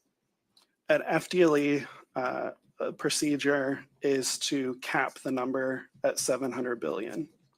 Now, about how many people are there now in this world? Approximately 7 to 8 billion. Now, this result you just gave, that was from the first knot untied, is that correct? No, this would be from the first knot as it was tied. Okay, so then you untied it and swabbed that, is that accurate? Yes. Okay, so is that 2B? Yes. Were you able to obtain DNA results from 2B, so that untied knot? Yes, I was. And were you able to compare the profile from 2B to the profile of Wade Wilson and Christine Melton? Yes, and just to back up, I never gave you the statistic for Christine Melton on the knot that was before it was untied. It's a very similar number. The DNA profile is greater than 700 billion times more likely to occur if the sample originated from Christine Melton and one unknown unrelated individual than from two unrelated individuals. So the profile that you were able to compare to Wade Wilson and Christine Melton from 2B, what were the results of that comparison? Item 2B demonstrated the presence of a mixture consistent with two individuals. Wade Wilson and Christine Melton are both included as possible contributors to that mixture. And the observed DNA profile is greater than 700 billion times more likely to occur if the sample originated from Wade Wilson and one unrelated individual than if it originated from two unrelated individuals. And then likewise with Christine Melton, the observed DNA profile is greater than 700 billion times more likely to occur if it originated from Christine Melton and one unrelated individual than if it originated from two unrelated individuals. Okay, so those are the results from the outside and the inside of knot one. Yes. Okay, so let's go to the second knot. Is that 2C? Yes. So is 2C, did you swab from the outside of that knot? Yes. Were you able to obtain a DNA profile or DNA profiles from that knot? Yes, I was. And were you able to compare the profiles from 2C to the profiles of Wade Wilson and Christine Melton? Yes. What were the results of the comparisons you did? Okay, so the results from the knot itself demonstrated the presence of a mixture consistent with three individuals, including at least one male. Wade Wilson and Christine Melton are both included as possible contributors to that mixed DNA profile. The observed DNA profile is greater than 700 billion times more likely to occur if it originated from Wade Wilson and 2 unrelated individuals than if it originated from 3 unrelated individuals. Likewise, for Christine Melton, the observed mixed DNA profile is greater than 700 billion times more likely to occur if it originated from Christine Melton and 2 unrelated individuals than if it originated from 3 unrelated individuals. Now, the second knot, did you untie it and swab the inside of that second knot? Yes, Were you able to obtain any DNA profiles from that second knot? yes, I was. And were you able then to compare those DNA profiles to the profile of Wade Wilson and Christine Melton? Yes. What were the results of that comparison? Okay, the results from item 2D demonstrated the presence of a mixture consistent with 4 individuals, including at least 1 male. Wade Wilson and Christine Melton are both included as possible contributors to the mixed DNA profile. For Wade Wilson, the observed DNA profile is greater than 700 billion times more likely to occur if it originated from Wade Wilson and 3 unrelated individuals than if it originated from 4 unrelated individuals. For Christine Melton, similar. The observed mixed DNA profile is greater than 700 billion times more likely to occur if it originated from Christine Melton and 3 unrelated individuals than if it originated from 4 unrelated individuals. Now, did that complete your testing for those 2 shirts tied together? Yes, it did. What was the next item or clothing item that you tested? The next clothing items would have been the tied shirt, jeans, and bathing suit top with the untied shirt. Is that a 3A? Is that one of those knots 3A from that? Yes. Could you please show the jurors the items of clothing that you tested next? Okay. I can just approach your honor. I'll Okay.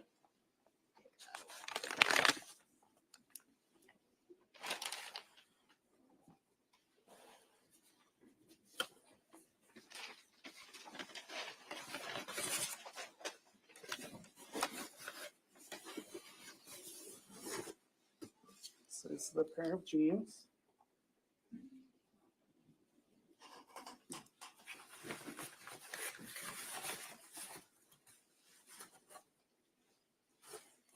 One of the shirts.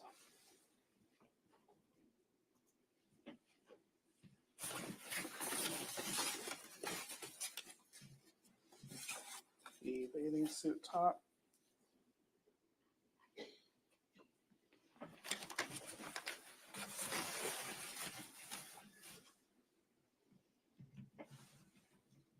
And the other garment. Now there's 4 pieces, is that correct? Yes. Were all 4 of those pieces knotted together? No, they were not. Okay. What parts were knotted together?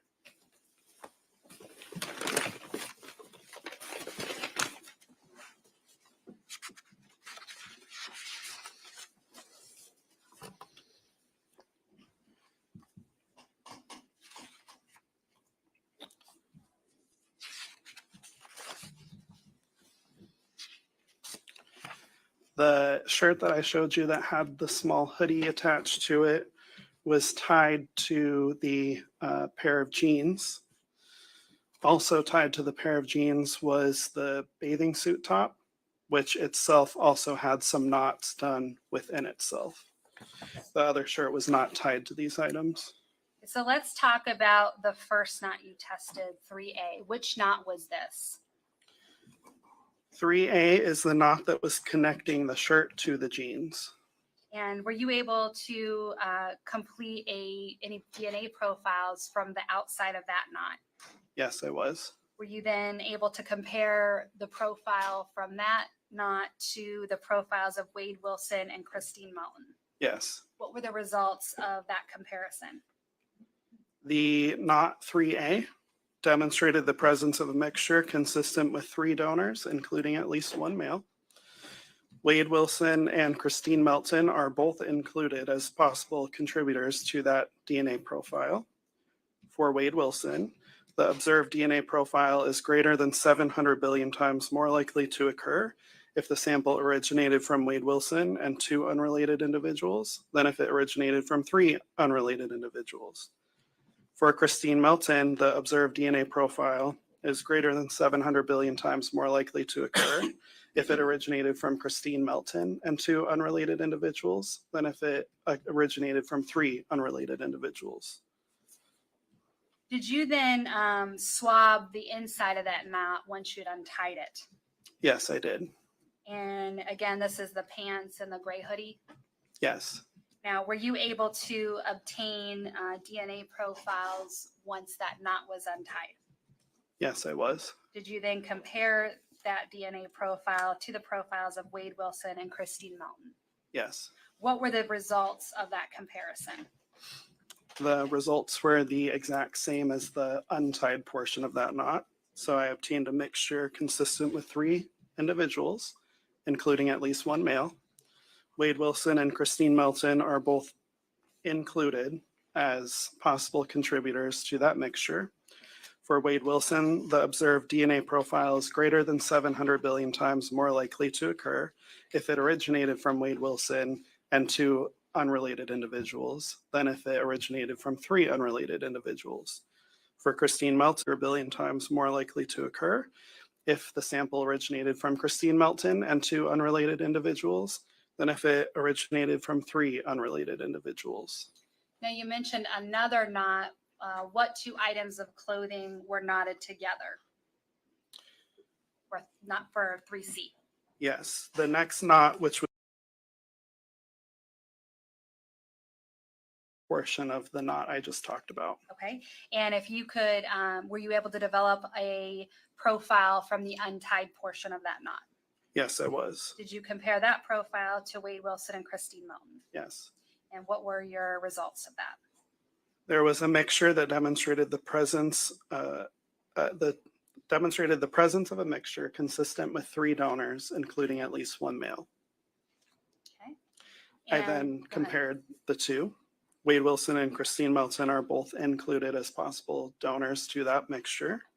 For Wade Wilson, the observed DNA profile is greater than 700 billion times more likely to occur if the sample originated from him and 2 unrelated people than if it was from 3 unrelated people. For Christine Melton, the DNA profile is greater than 700 billion times more likely to occur if it originated from her and 2 unrelated people than if it originated from 3 unrelated people.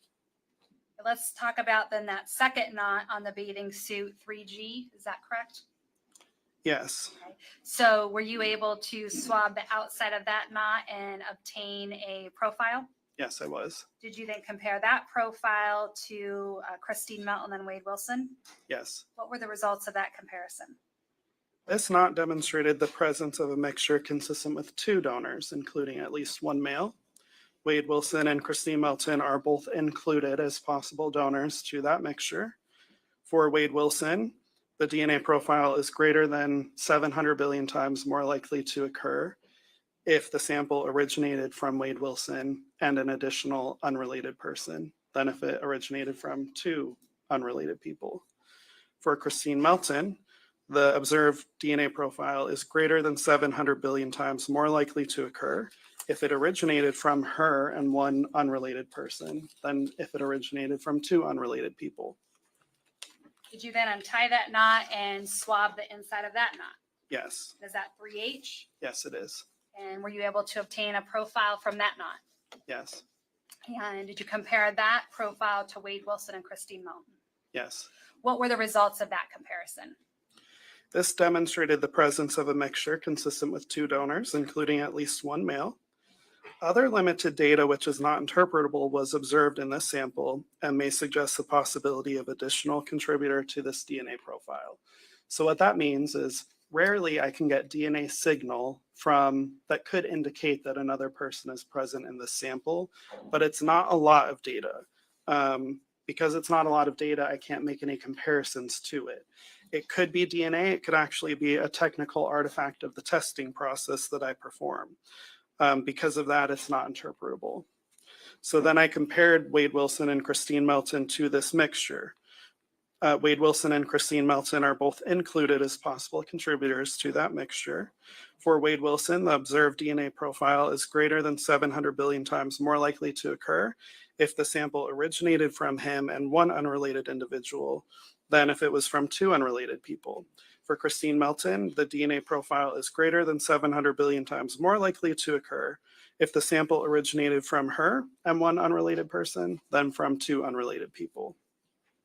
Now, did that conclude your testing of the clothing, the knots? Yes, it did.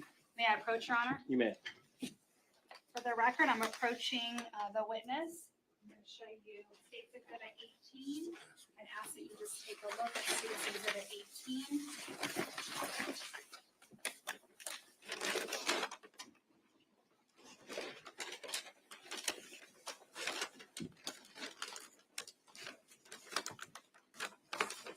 Do you recognize State's Exhibit 18? Yes, I do. And how do you recognize 18?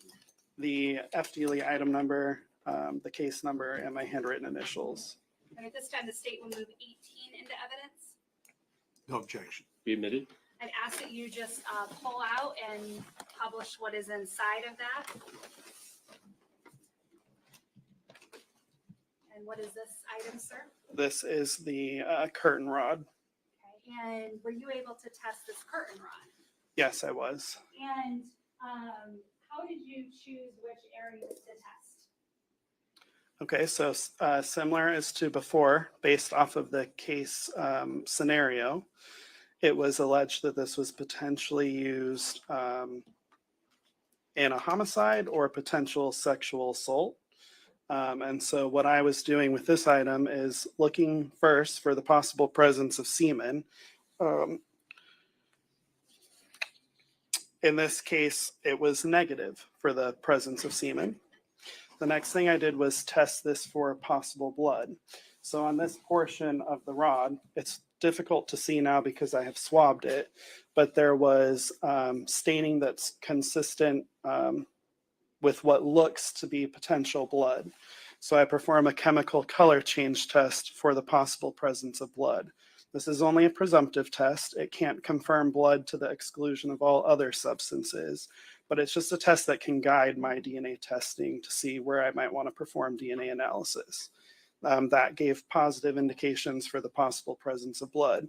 So I swabbed that staining at this portion of the rod. Now I'm just going to ask for the record, the portion of the rod you're pointing to looks like maybe the top of the rod with a little hook. Yes, the hook that would connect towards the top of the blinds. And what was the other area that you chose to swab? The next area would be where I would expect maybe someone to be holding or using this item. So I swabbed this portion just to see if there's any DNA present on this portion of the rod. Now, item 4, were you able to obtain DNA results from this item?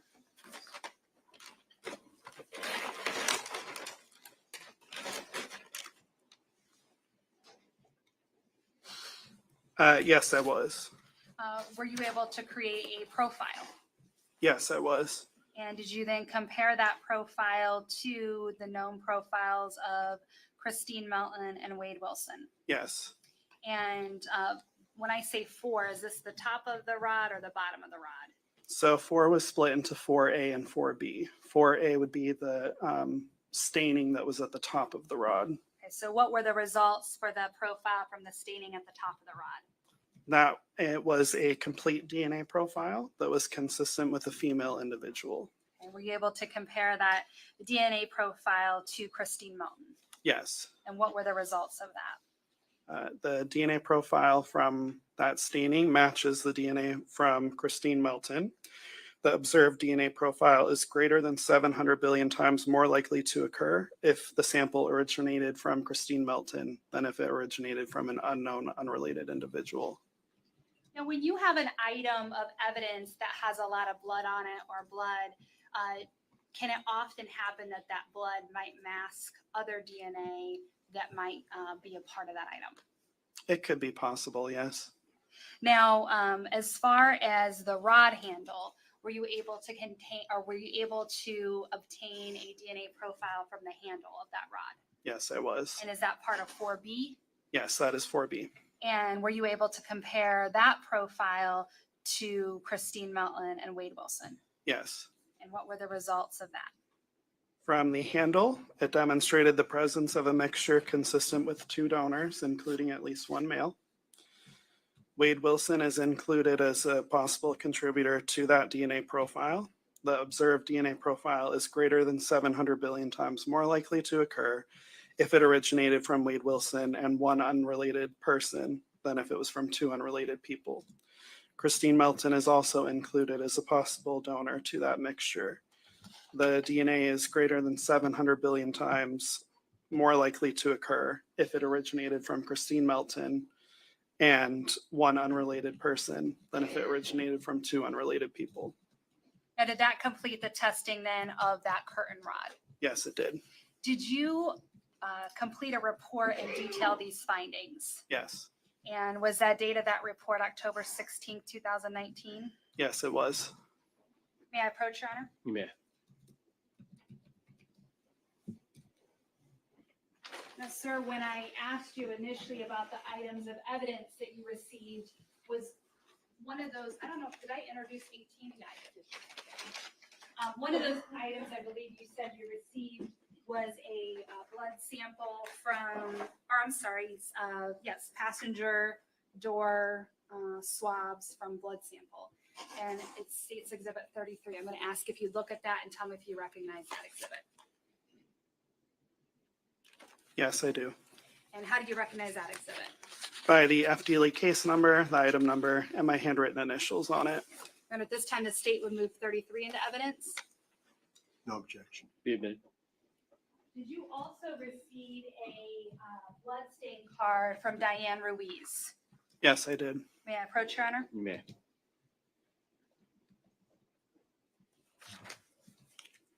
The blood stain card, how is the blood, is it just like dabbed on the card, or how does that card actually work? I don't actually know. Okay, so you just know it's blood from that person and you're creating a profile. Exactly. So I'm going to show you State's Exhibit 32, and if you can tell me whether you recognize that exhibit. Yes, I do. And how do you recognize this exhibit? FDLE case number, the item number, and my handwritten initials. At this time, the state would move 32 into evidence. No objection. Be admitted. So let's start with State's Exhibit 32, the known DNA that you received. Were you able to develop a profile? Yes, I was. And then for State's Exhibit 33, which were the swabs from the interior passenger door, were you able to develop a profile for that? Yes, I was. Did you then compare those 2 profiles? Yes. What were the results of the compare? Actually, let's talk about this first. Did you also compare the DNA sample from the passenger, the blood on the passenger door, to Wade Wilson? Not in this instance, no. Okay, so just to Diane Ruiz. Yes. And what were the results of that? The DNA results from that swab demonstrated the presence of a mixture of at least 2 people. A complete DNA profile for the major contributor could be determined and is suitable for comparisons. Due to the limited nature of the DNA results for the additional contributors, that data is not interpretable. So this sample is a little bit different than all the other ones that I've talked about. All of the other samples I talked about, there was enough DNA present on those items where I could make a definitive decision on how many people were present in those mixtures I obtained. Sometimes there can be DNA from 1 person in a very large amount, and then a very, very insignificant small portion of DNA that's left over. There's such little amount of DNA that's left over that I can't actually use that portion of it to make any comparisons to. But because there's DNA from someone in a much higher amount, I can compare to that portion of the sample. So that portion of the sample is what I have called in this report a major DNA profile. And that is what I made my comparison to Diane Ruiz from. The major DNA profile matches the DNA from Diane Ruiz. the observed major DNA profile is greater than 700 billion times more likely to occur if the sample originated from Diane Ruiz than from an unrelated person. Now, did you also complete a report detailing your findings for that one? Yes, And was that a November 4th, 2019 report? yes. Your Honor, may I have a moment? Yes. And at this time, the state tenders a witness.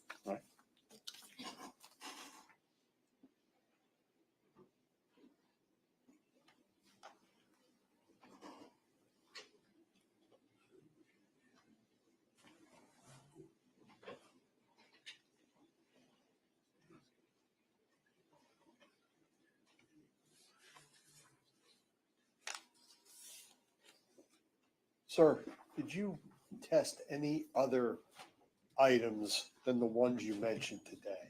Yes, And were those consistent with Ms. Melton, Ms. Ruiz, or Mr. Wilson? it would be easier to probably go through them individually. Yes, there were some inclusions with at least one of those individuals. Were there exclusions? Give me just one moment. Sure.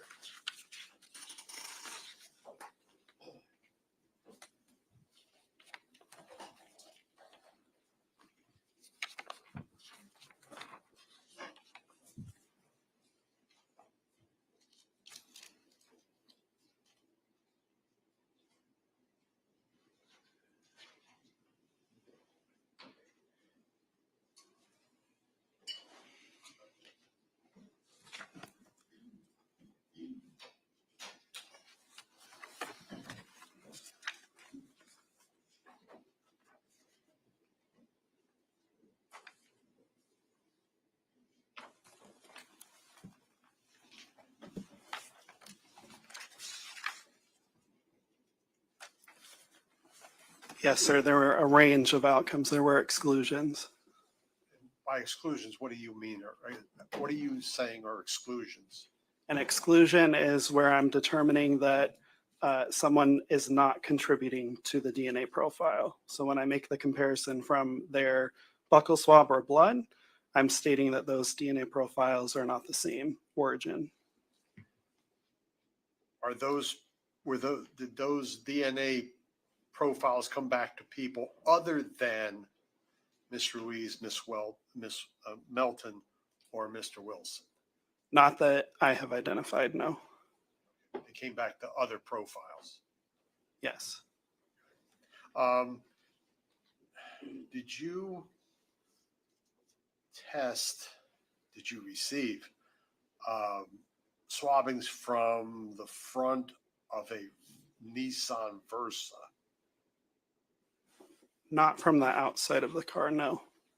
Just from the inside? Yes. Why do you use the phrase possible contributor? It's just semantic-y. Again, as a DNA analyst, I can't say for sure that someone is or is not the source because I have not tested every single person in this world. So because of that, I can say they're a possible contributor and then provide the weight with a statistical calculation. Thank you. Okay. You read Nothing Rick? further from the state. I'd ask that he be excused. Any objection? No objection. All right, sir, you can step down. You're excused.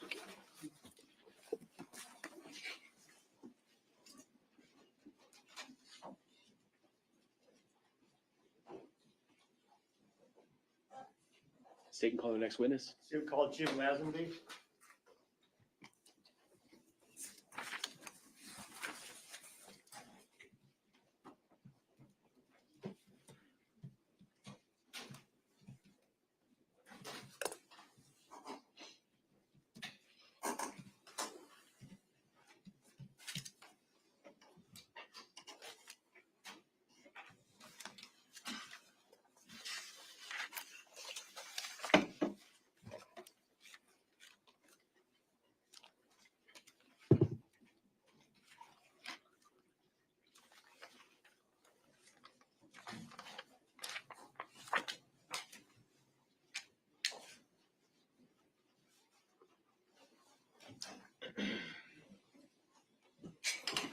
Sir, if you'll just face the clerk, raise your right hand, she'll swear you in.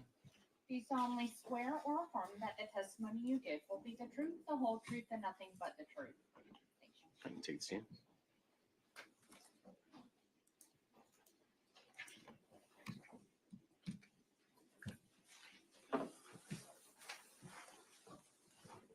All right, you may proceed. Thank you, Judge. Sir, would you please introduce yourself to ladies and gentlemen of the jury by telling them your name? Sergeant Jameson Lazenby, And sir, where do you work? Lee County Sheriff's Office, And how long have you worked there? since '96. And what do you do for the Lee County Sheriff's Office? I'm currently a supervisor in the Civil Division. What does that mean? I supervise court procedures such as subpoenas, depositions that are served, subpoenas, things of that nature. I have people that work for me that serve them. And did you have an opportunity to work at the Lee County Jail back in October of 2019? Yes, I did. And what were you doing for the Lee County Jail at that point in time? I was a shift sergeant. Now, while you were a shift sergeant there at the Lee County Jail, did you have occasion to come in contact with a gentleman by the name of Wade Wilson? Yes, I did. Did he make any requests of you at that time? Yes. And what were those? He requested I reach out to the detectives involved in the case and speak to them. Okay. And what did you do after he requested that of you? Made a phone call to detectives. And did you arrange for the detectives to come down and meet with Mr. Wilson? Yes, And was that the extent of your involvement in this case? that's it. No further questions for this witness, Judge. All right. No cross. All right, you can step down. Thank you.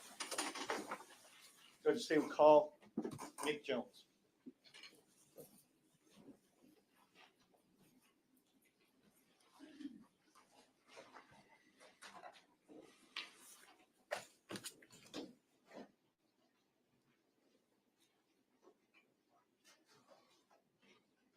And I'm sorry, I didn't hear the name. Nick Jones, Your Honor.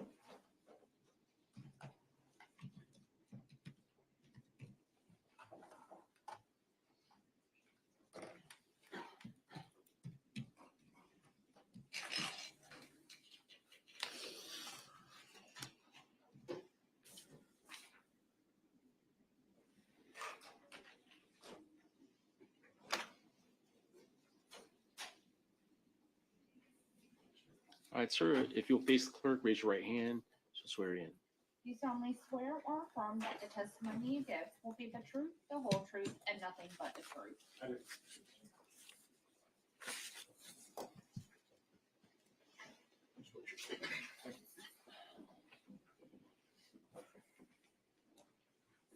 right, you may proceed. Thank you, Your Honor. Good afternoon, sir. Good afternoon.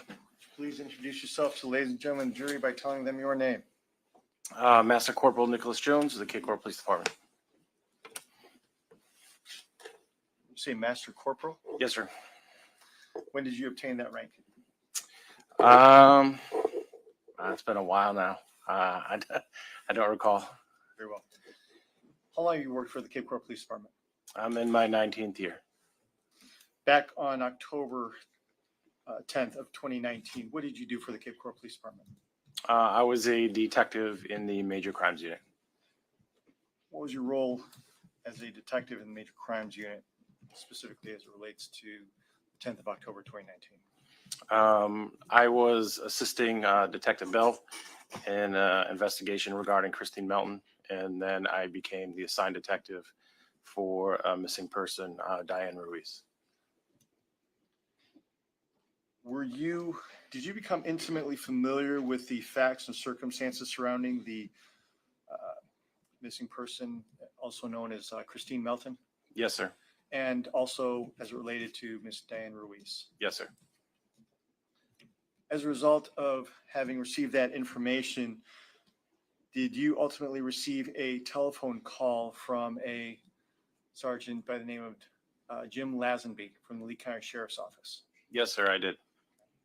And did he request of you to come down to the Lee County Sheriff's Office jail to meet with Mr. Wade Wilson? Yes, sir, that's correct. And did you go and meet with Mr. Wade Wilson? Yes, sir, I did. Who did you meet Wade Wilson with? I was with Detective Jason Hicks. Could you please describe for the ladies and gentlemen of the jury how this meet was set up? When you go into the Lee County Jail, there are a number of different rooms that they can provide you, so you can interview potential witnesses, suspects, things like that. This particular room was a rather large room with a table in the middle of it and some chairs set up. Makes it kind of difficult sometimes in that setting to interview somebody. Creates a large echo. You're trying to hear each other. But that's there are a couple of windows in the back, so jail personnel can watch. So who are the only people in this room? It was myself, Detective Hicks, and Wade Wilson. And did Mr. Wilson indicate to you that he wished to speak to you? He did. Did you make any threats or promises in order to get him to speak with you? No, sir. Did he request, was the only request that he made of you to get some French fries? It was a burger and fries, but yes, sir. And as a result of that, did he sit down and speak with you? He did. Okay. And was this conversation recorded? It was. And did you read him Miranda rights? Yes, sir. What are Miranda rights? Miranda rights are to afford the defendant, suspect, the opportunity to counsel an attorney prior to any questioning from law enforcement when there's a custodial setting. And after you had read those particular rights to him, did he agree to speak with you? He did. I had a form with me that I read Miranda rights from, and I had him initial it and sign it, as well as myself. And did he also verbally acknowledge to speak to you? He did. And you indicated once again that this was in fact recorded, correct? Yes, sir. State's exhibit number 40.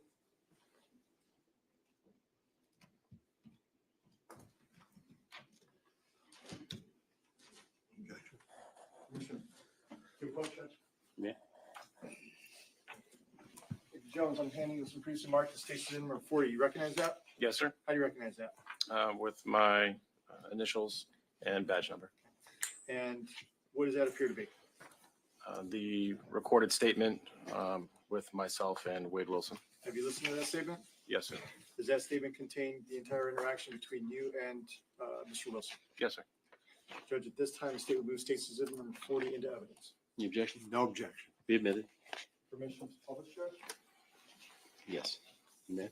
Judge, the state has taken the liberty of going ahead and preparing a series of copies of transcripts for the jury to follow along, given the light of the fact in which the recording was actually took place. I have a jury instruction for the court Yes. as well. If I may approach. You may. Any objection to the instruction? I'm sure you shared it. Can I have one moment? Yes, absolutely.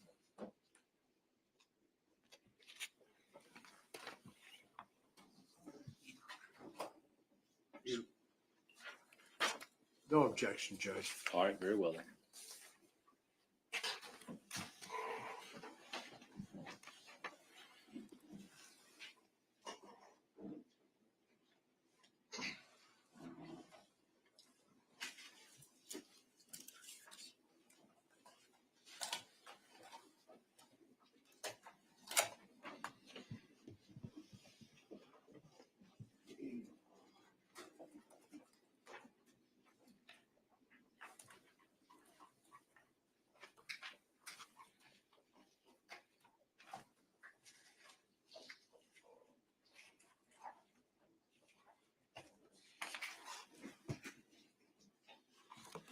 Mr. Cabot, can I have one of those? Mr. Cabot, can I have one of those? I think one goes to the clerk.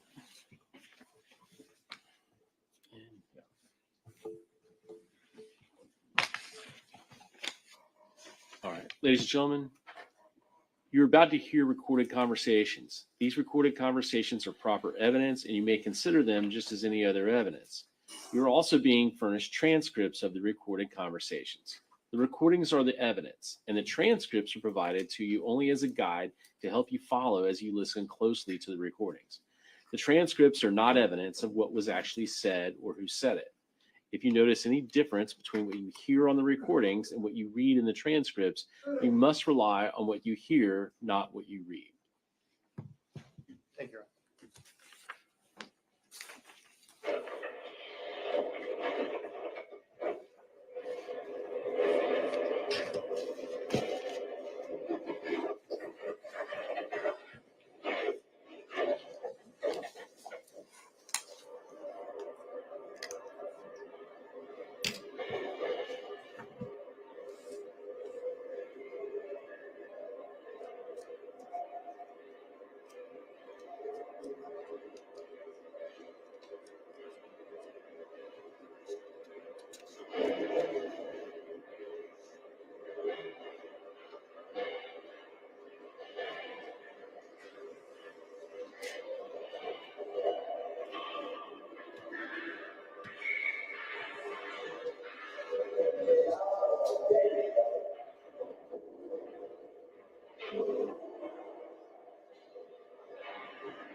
frustrated and you weren't really sure if you wanted to talk or not.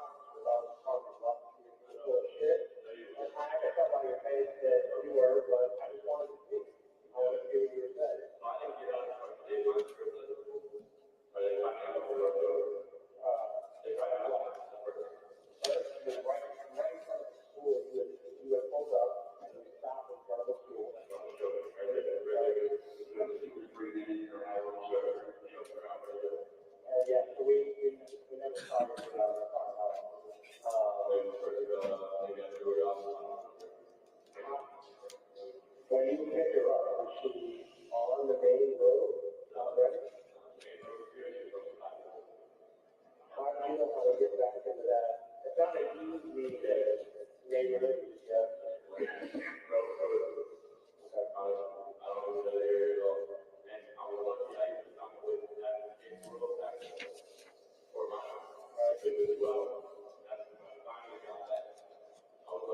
you go over, you said that she wasn't, you took her out of the car, you have to drag her out of the car? She came back out of that, like you know, do that, you know, and I was on the seat, she's not on the seat, and I still was not on the seat. Door, push her out. Push her out.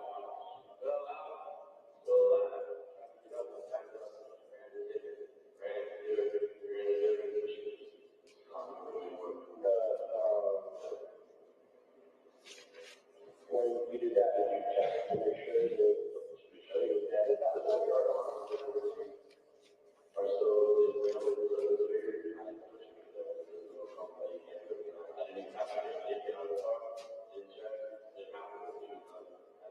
I know, when you broke her arm, like, you don't want to know because of the car. Did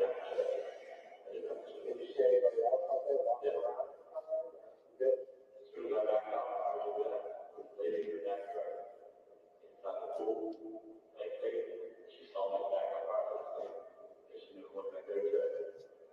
She saw me back up, when you ended up leaving, you said you didn't know how to get back to Fort Myers. So eventually you found your way back. Is that when you ended up going back to where Joe crashed back in the hospital? Did you think he was coming to talk to you because of what just happened? Okay. Yeah, I'm still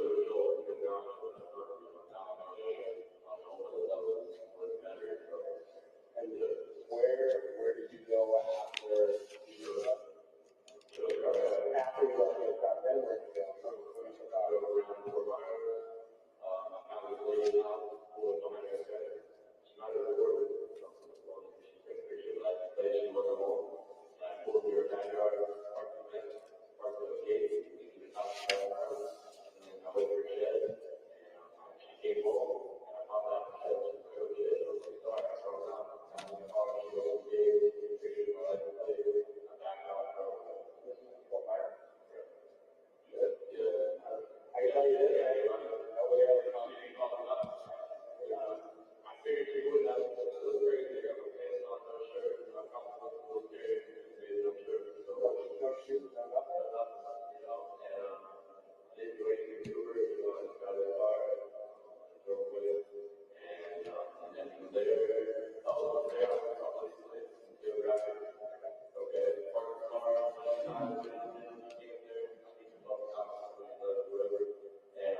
Detective, the person that you sat down with on the 10th of October of 2019, do you see him sitting in courtroom today?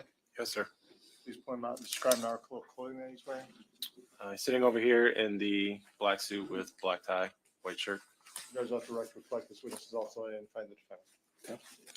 I have no further questions for this witness at this time. All right. Mr. Oliver? No cross, Judge. Very well. Sir, you can step down. Thank you.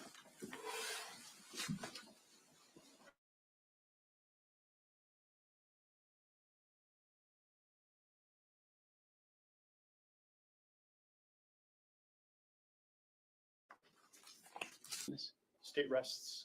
All right. Ladies and gentlemen, I'm going to send you back to the jury room for a few minutes. And just leave your notepads here.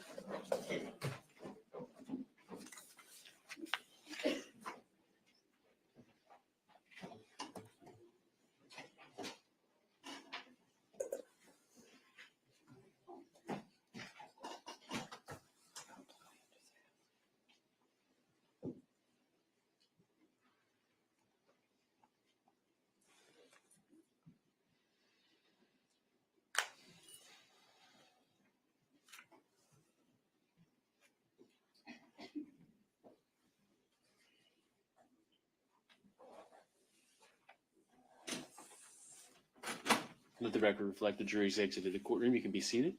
There are some exhibits up there if you want to approach and get those off the stand. Also, we'll need to make sure we get those transcripts back too. Since Yes.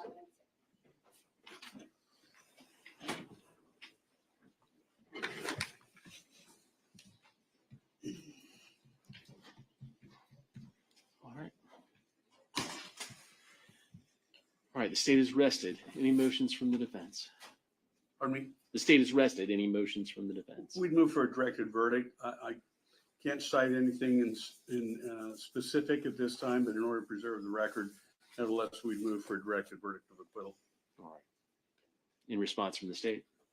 Judge, the state has met a prima facie case on each and every single count alleged in the indictment. We respectfully request the court to draw all inferences in favor of the state as required by the law at this point in time, and respectfully request the court to deny the request for direct. All right. I have presided over the trial, listened to the testimony, the arguments of counsel. I'm going to deny the motion for judgment of acquittal. Now, Mr. Wilson, we spoke earlier about whether you wanted to testify or not testify in this case. Do you need to speak with your attorneys anymore regarding that decision? Yes. Okay, we'll give you a few moments. I'll take about a 15-minute recess. I'll come back. All right.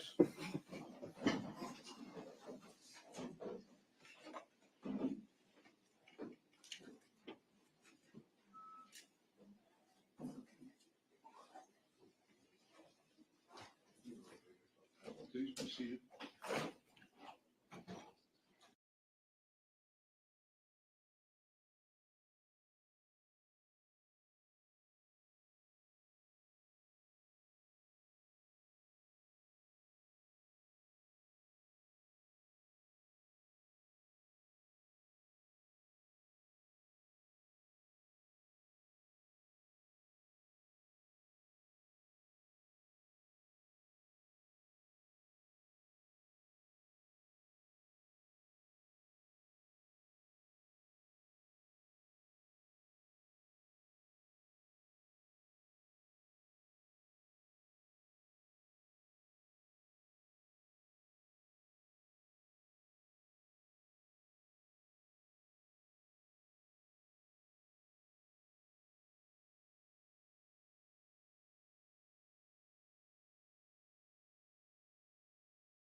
made a decision in that regard? Yeah, I'm not going to. Okay, very well. Is anyone forcing you not to testify? Okay, and you understand you have the right to testify if you wanted to? Yeah. Very well. Then any other witnesses from the defense? No, Your Honor. So let's talk about scheduling then here. We'll bring the jury back out. Defense rest. We'll let you rest, and then I'll send them back out again. I'll hear any other motions if there are any. And then what is you all's preference? What our preference would be is to, and I think I speak for defense, if not, they can correct me. I meant all of y'all. Our preference would be to excuse the jurors for the day, go ahead and go through our charge conference, jury, make sure we have the instructions correct, and then start fresh tomorrow with closing arguments. I think that We makes agree. sense. Okay, I think that makes sense. All right, then are we ready to bring the jury back in? Yes, sir. Yes. All right.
Will it be you or Mr. Hollander that will rest? Mr. Hollander.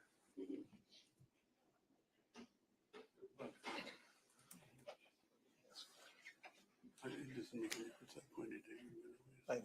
That makes sense. I just heard him say it before it really says.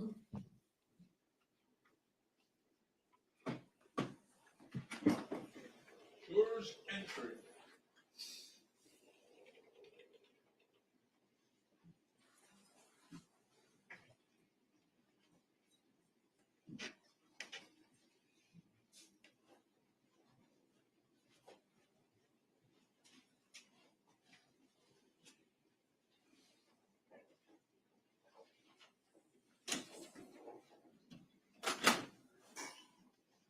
All right, please be seated. Mr. Hollander. This time the defense rests, Judge. All right. So ladies and gentlemen, both the state and defense have rested. What we're going to do is I'm going to let you go home early today and have you come back tomorrow morning where we have closing arguments. And so remember the same instructions I've been giving to you ever since you first started. Don't do any research. Don't look up anything. Don't watch local television, read any local newspapers. Don't discuss anything about this case with anyone, including close family members, any household friends or guests, anybody. And that includes even on the internet or in person to person. Do not discuss this case with anyone. Does everybody understand and can follow those instructions? All right, then we will see you tomorrow morning at 9 a.m. And just leave your notepads here.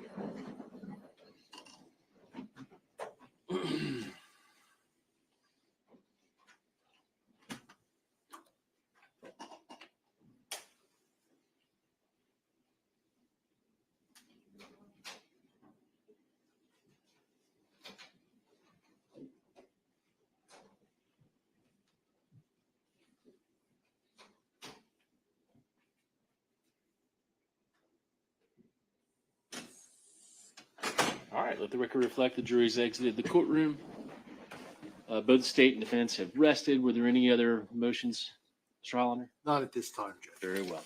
Then on jury instructions, does everybody have a copy of the latest editions? Okay. And I'll just go through title by title. And if since the state promulgated them, then I presume they don't have an objection to them. But if you see something you object to, please speak up. Otherwise, I'll look to the defense, Mr. Hollander, and I'll call out the name of the heading. And if you have an objection, state your objection. If you have no objection, then just please say no objection on the record, and I'll move on to the next one.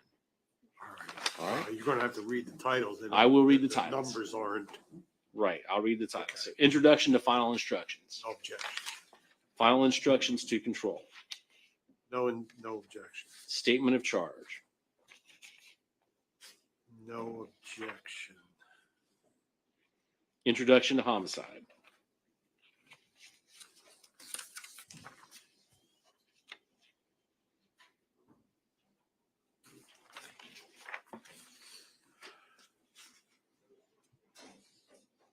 No objection.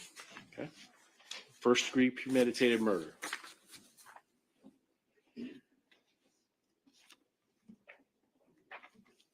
No objection. When there are lesser included crimes or attempts.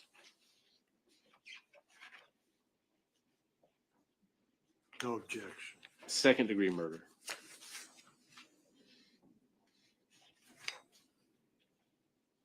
No objection. Manslaughter.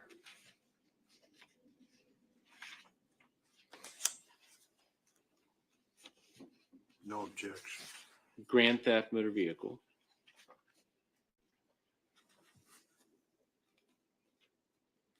No objection. Battery.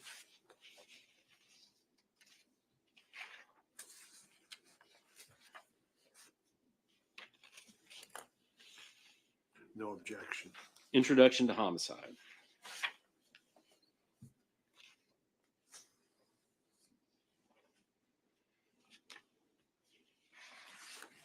No objection. First degree premeditated murder.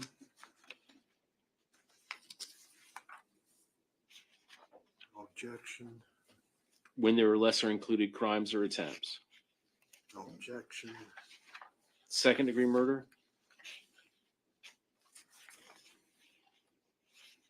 No objection. Manslaughter.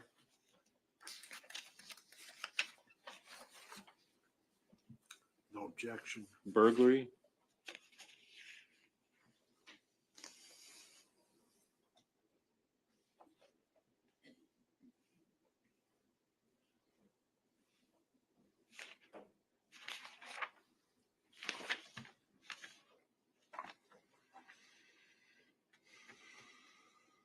The only question I have is on the burglary. Yes, sir. First full paragraph, possession of Kent Amlin or Fanny, and we didn't hear from Kent Amlin. I don't know. I don't recall him being identified as her husband. I might have missed it, but I just don't recall that identification. Steve.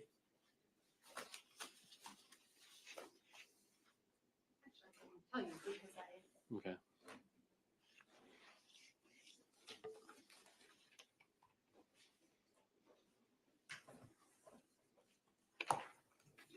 I asked her if she lived with anyone. I don't recall if she said, referred to him as husband or not. I don't know if the court reporter could look for that before tomorrow. Not part of the testimony. Okay. Well, I can let you all She do did that. say her husband's clothing. I remember that. And I asked her if her husband hadn't picked up the clothing, would she have? I do remember asking her that. And I recall that too. I just don't have anything in here where he was identified by name. I thought one of the detectives did in their testimony earlier on. Maybe not. When the state was inquiring about their investigation and how they got to the home or something. But that's something you all can look at overnight on that. So we'll put a question mark by that instruction. When there are lesser included crimes or attempts. No objection. And go back to that burglary one. So if it were that there was no evidence about a Kent Amlin, would you just have Kent Amlin's name removed from that? Yeah, we can't. I mean, it's quite clear she identified herself as the owner of the house. So. Okay. So it'd be Fanny Amlin then, without the husband's name in there, if it wasn't established in the evidence. Okay. right, now we'll move on to when there are lesser included crimes or attempts. No objection. Trespass in structure, Same issue, Judge. Same issue. same issue, but other than that, any objection? No. First degree petty theft, Same, as far as Kent Amlin, yeah, same concern. Other than that, any objection? no objection. All right. When there are lesser included crimes or attempts, No objection. second degree petty theft, Same issue. same issue as far as Kent Amlin, but other than that, any objection? No. Plea of not guilty, reasonable doubt, and burden of proof. Uh, Halfway down the page, Judge, there's a option. I see the parentheses and Yeah.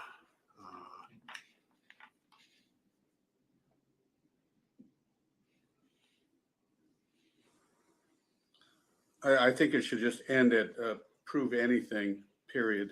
That's Okay. correct, Your Honor. This is a new instruction that just came out. okay. All right, so you'll redact then the portions related to the option. Yes. Okay. Weighing the evidence. Okay, this one, I don't see any evidence for 6, 7, 8, 9, or 10. State. Agrees. Okay, so we'll take 6, 7, 8, 9, and 10 will be redacted.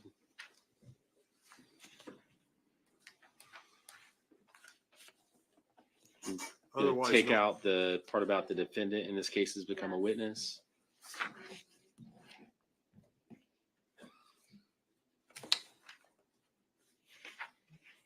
Okay, Wait, where was, on the second page in the middle.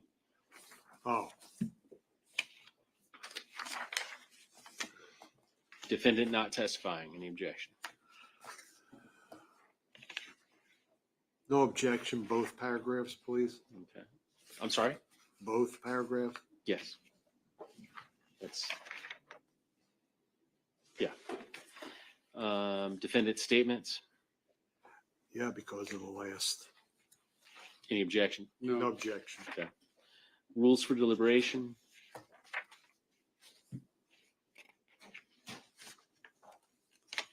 No objection. Single defendant, multiple counts. No objection. Cautionary instruction. No objection. Verdict.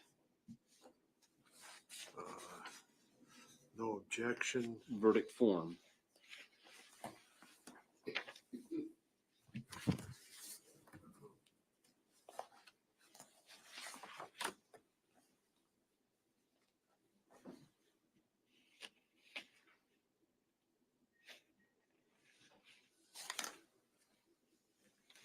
No objection. Submitting the case to the jury. Judge, can I bring the court's attention back to the instruction that says verdict? Yes. I'd like to direct your attention to third paragraph.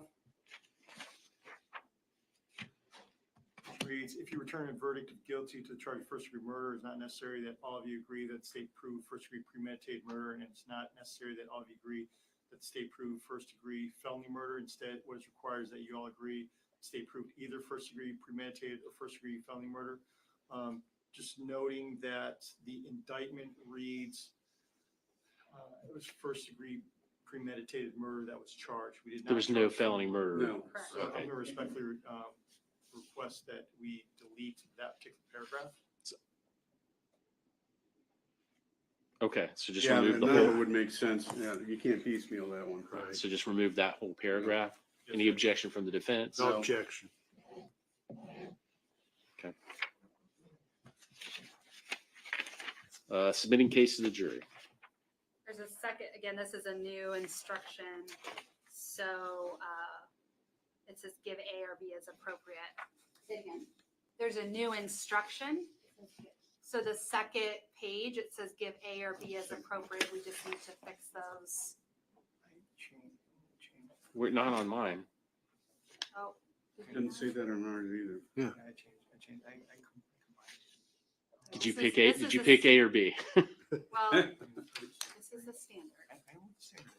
So new standard. Let me see. Well, no, let's. Ours doesn't say that. That's because he corrected mine, but this one is I what I see. sent out that's the new standard. So Okay. Yeah, we need to do the standard one is.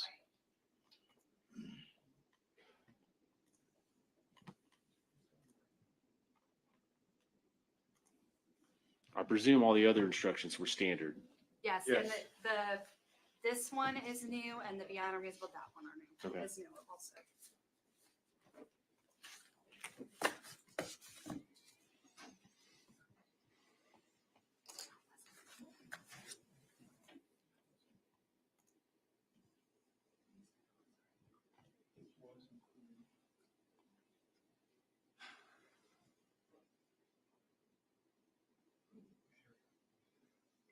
Judge, just to direct your attention,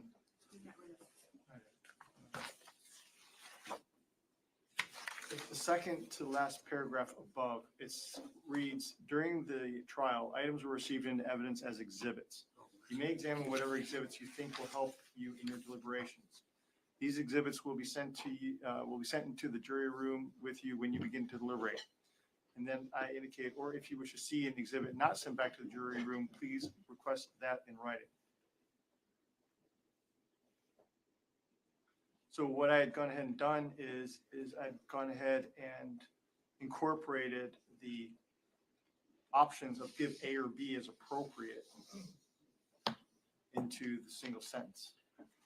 I don't know that I have a problem with that because some of the exhibits are biohazards and we can't just send them back. Right, or audio or video, you can't send those back either. No.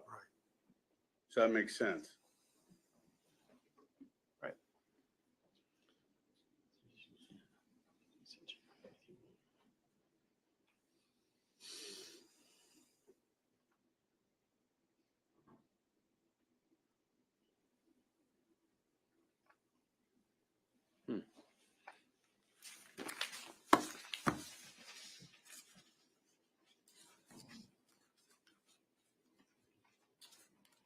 We heard a from the bench. What does that mean, Your Honor? I might have written it differently, but Okay. but it's not wrong.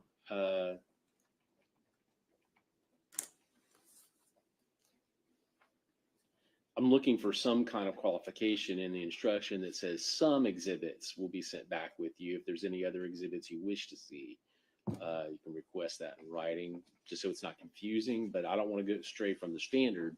I'll just read the standard instruction as you wish. So it would read, during the trial, items were received into evidence as exhibits.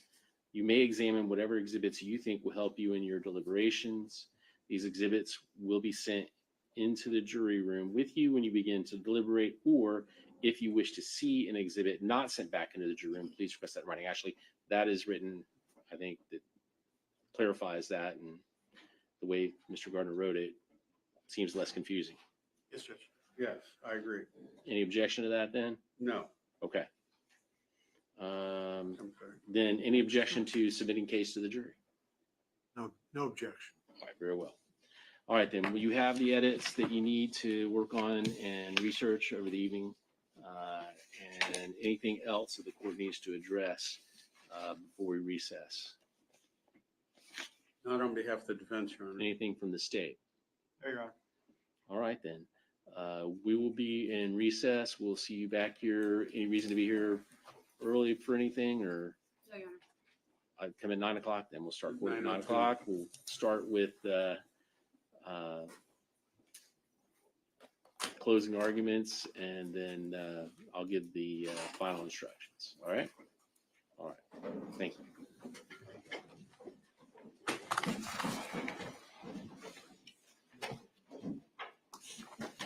Wait 1 second.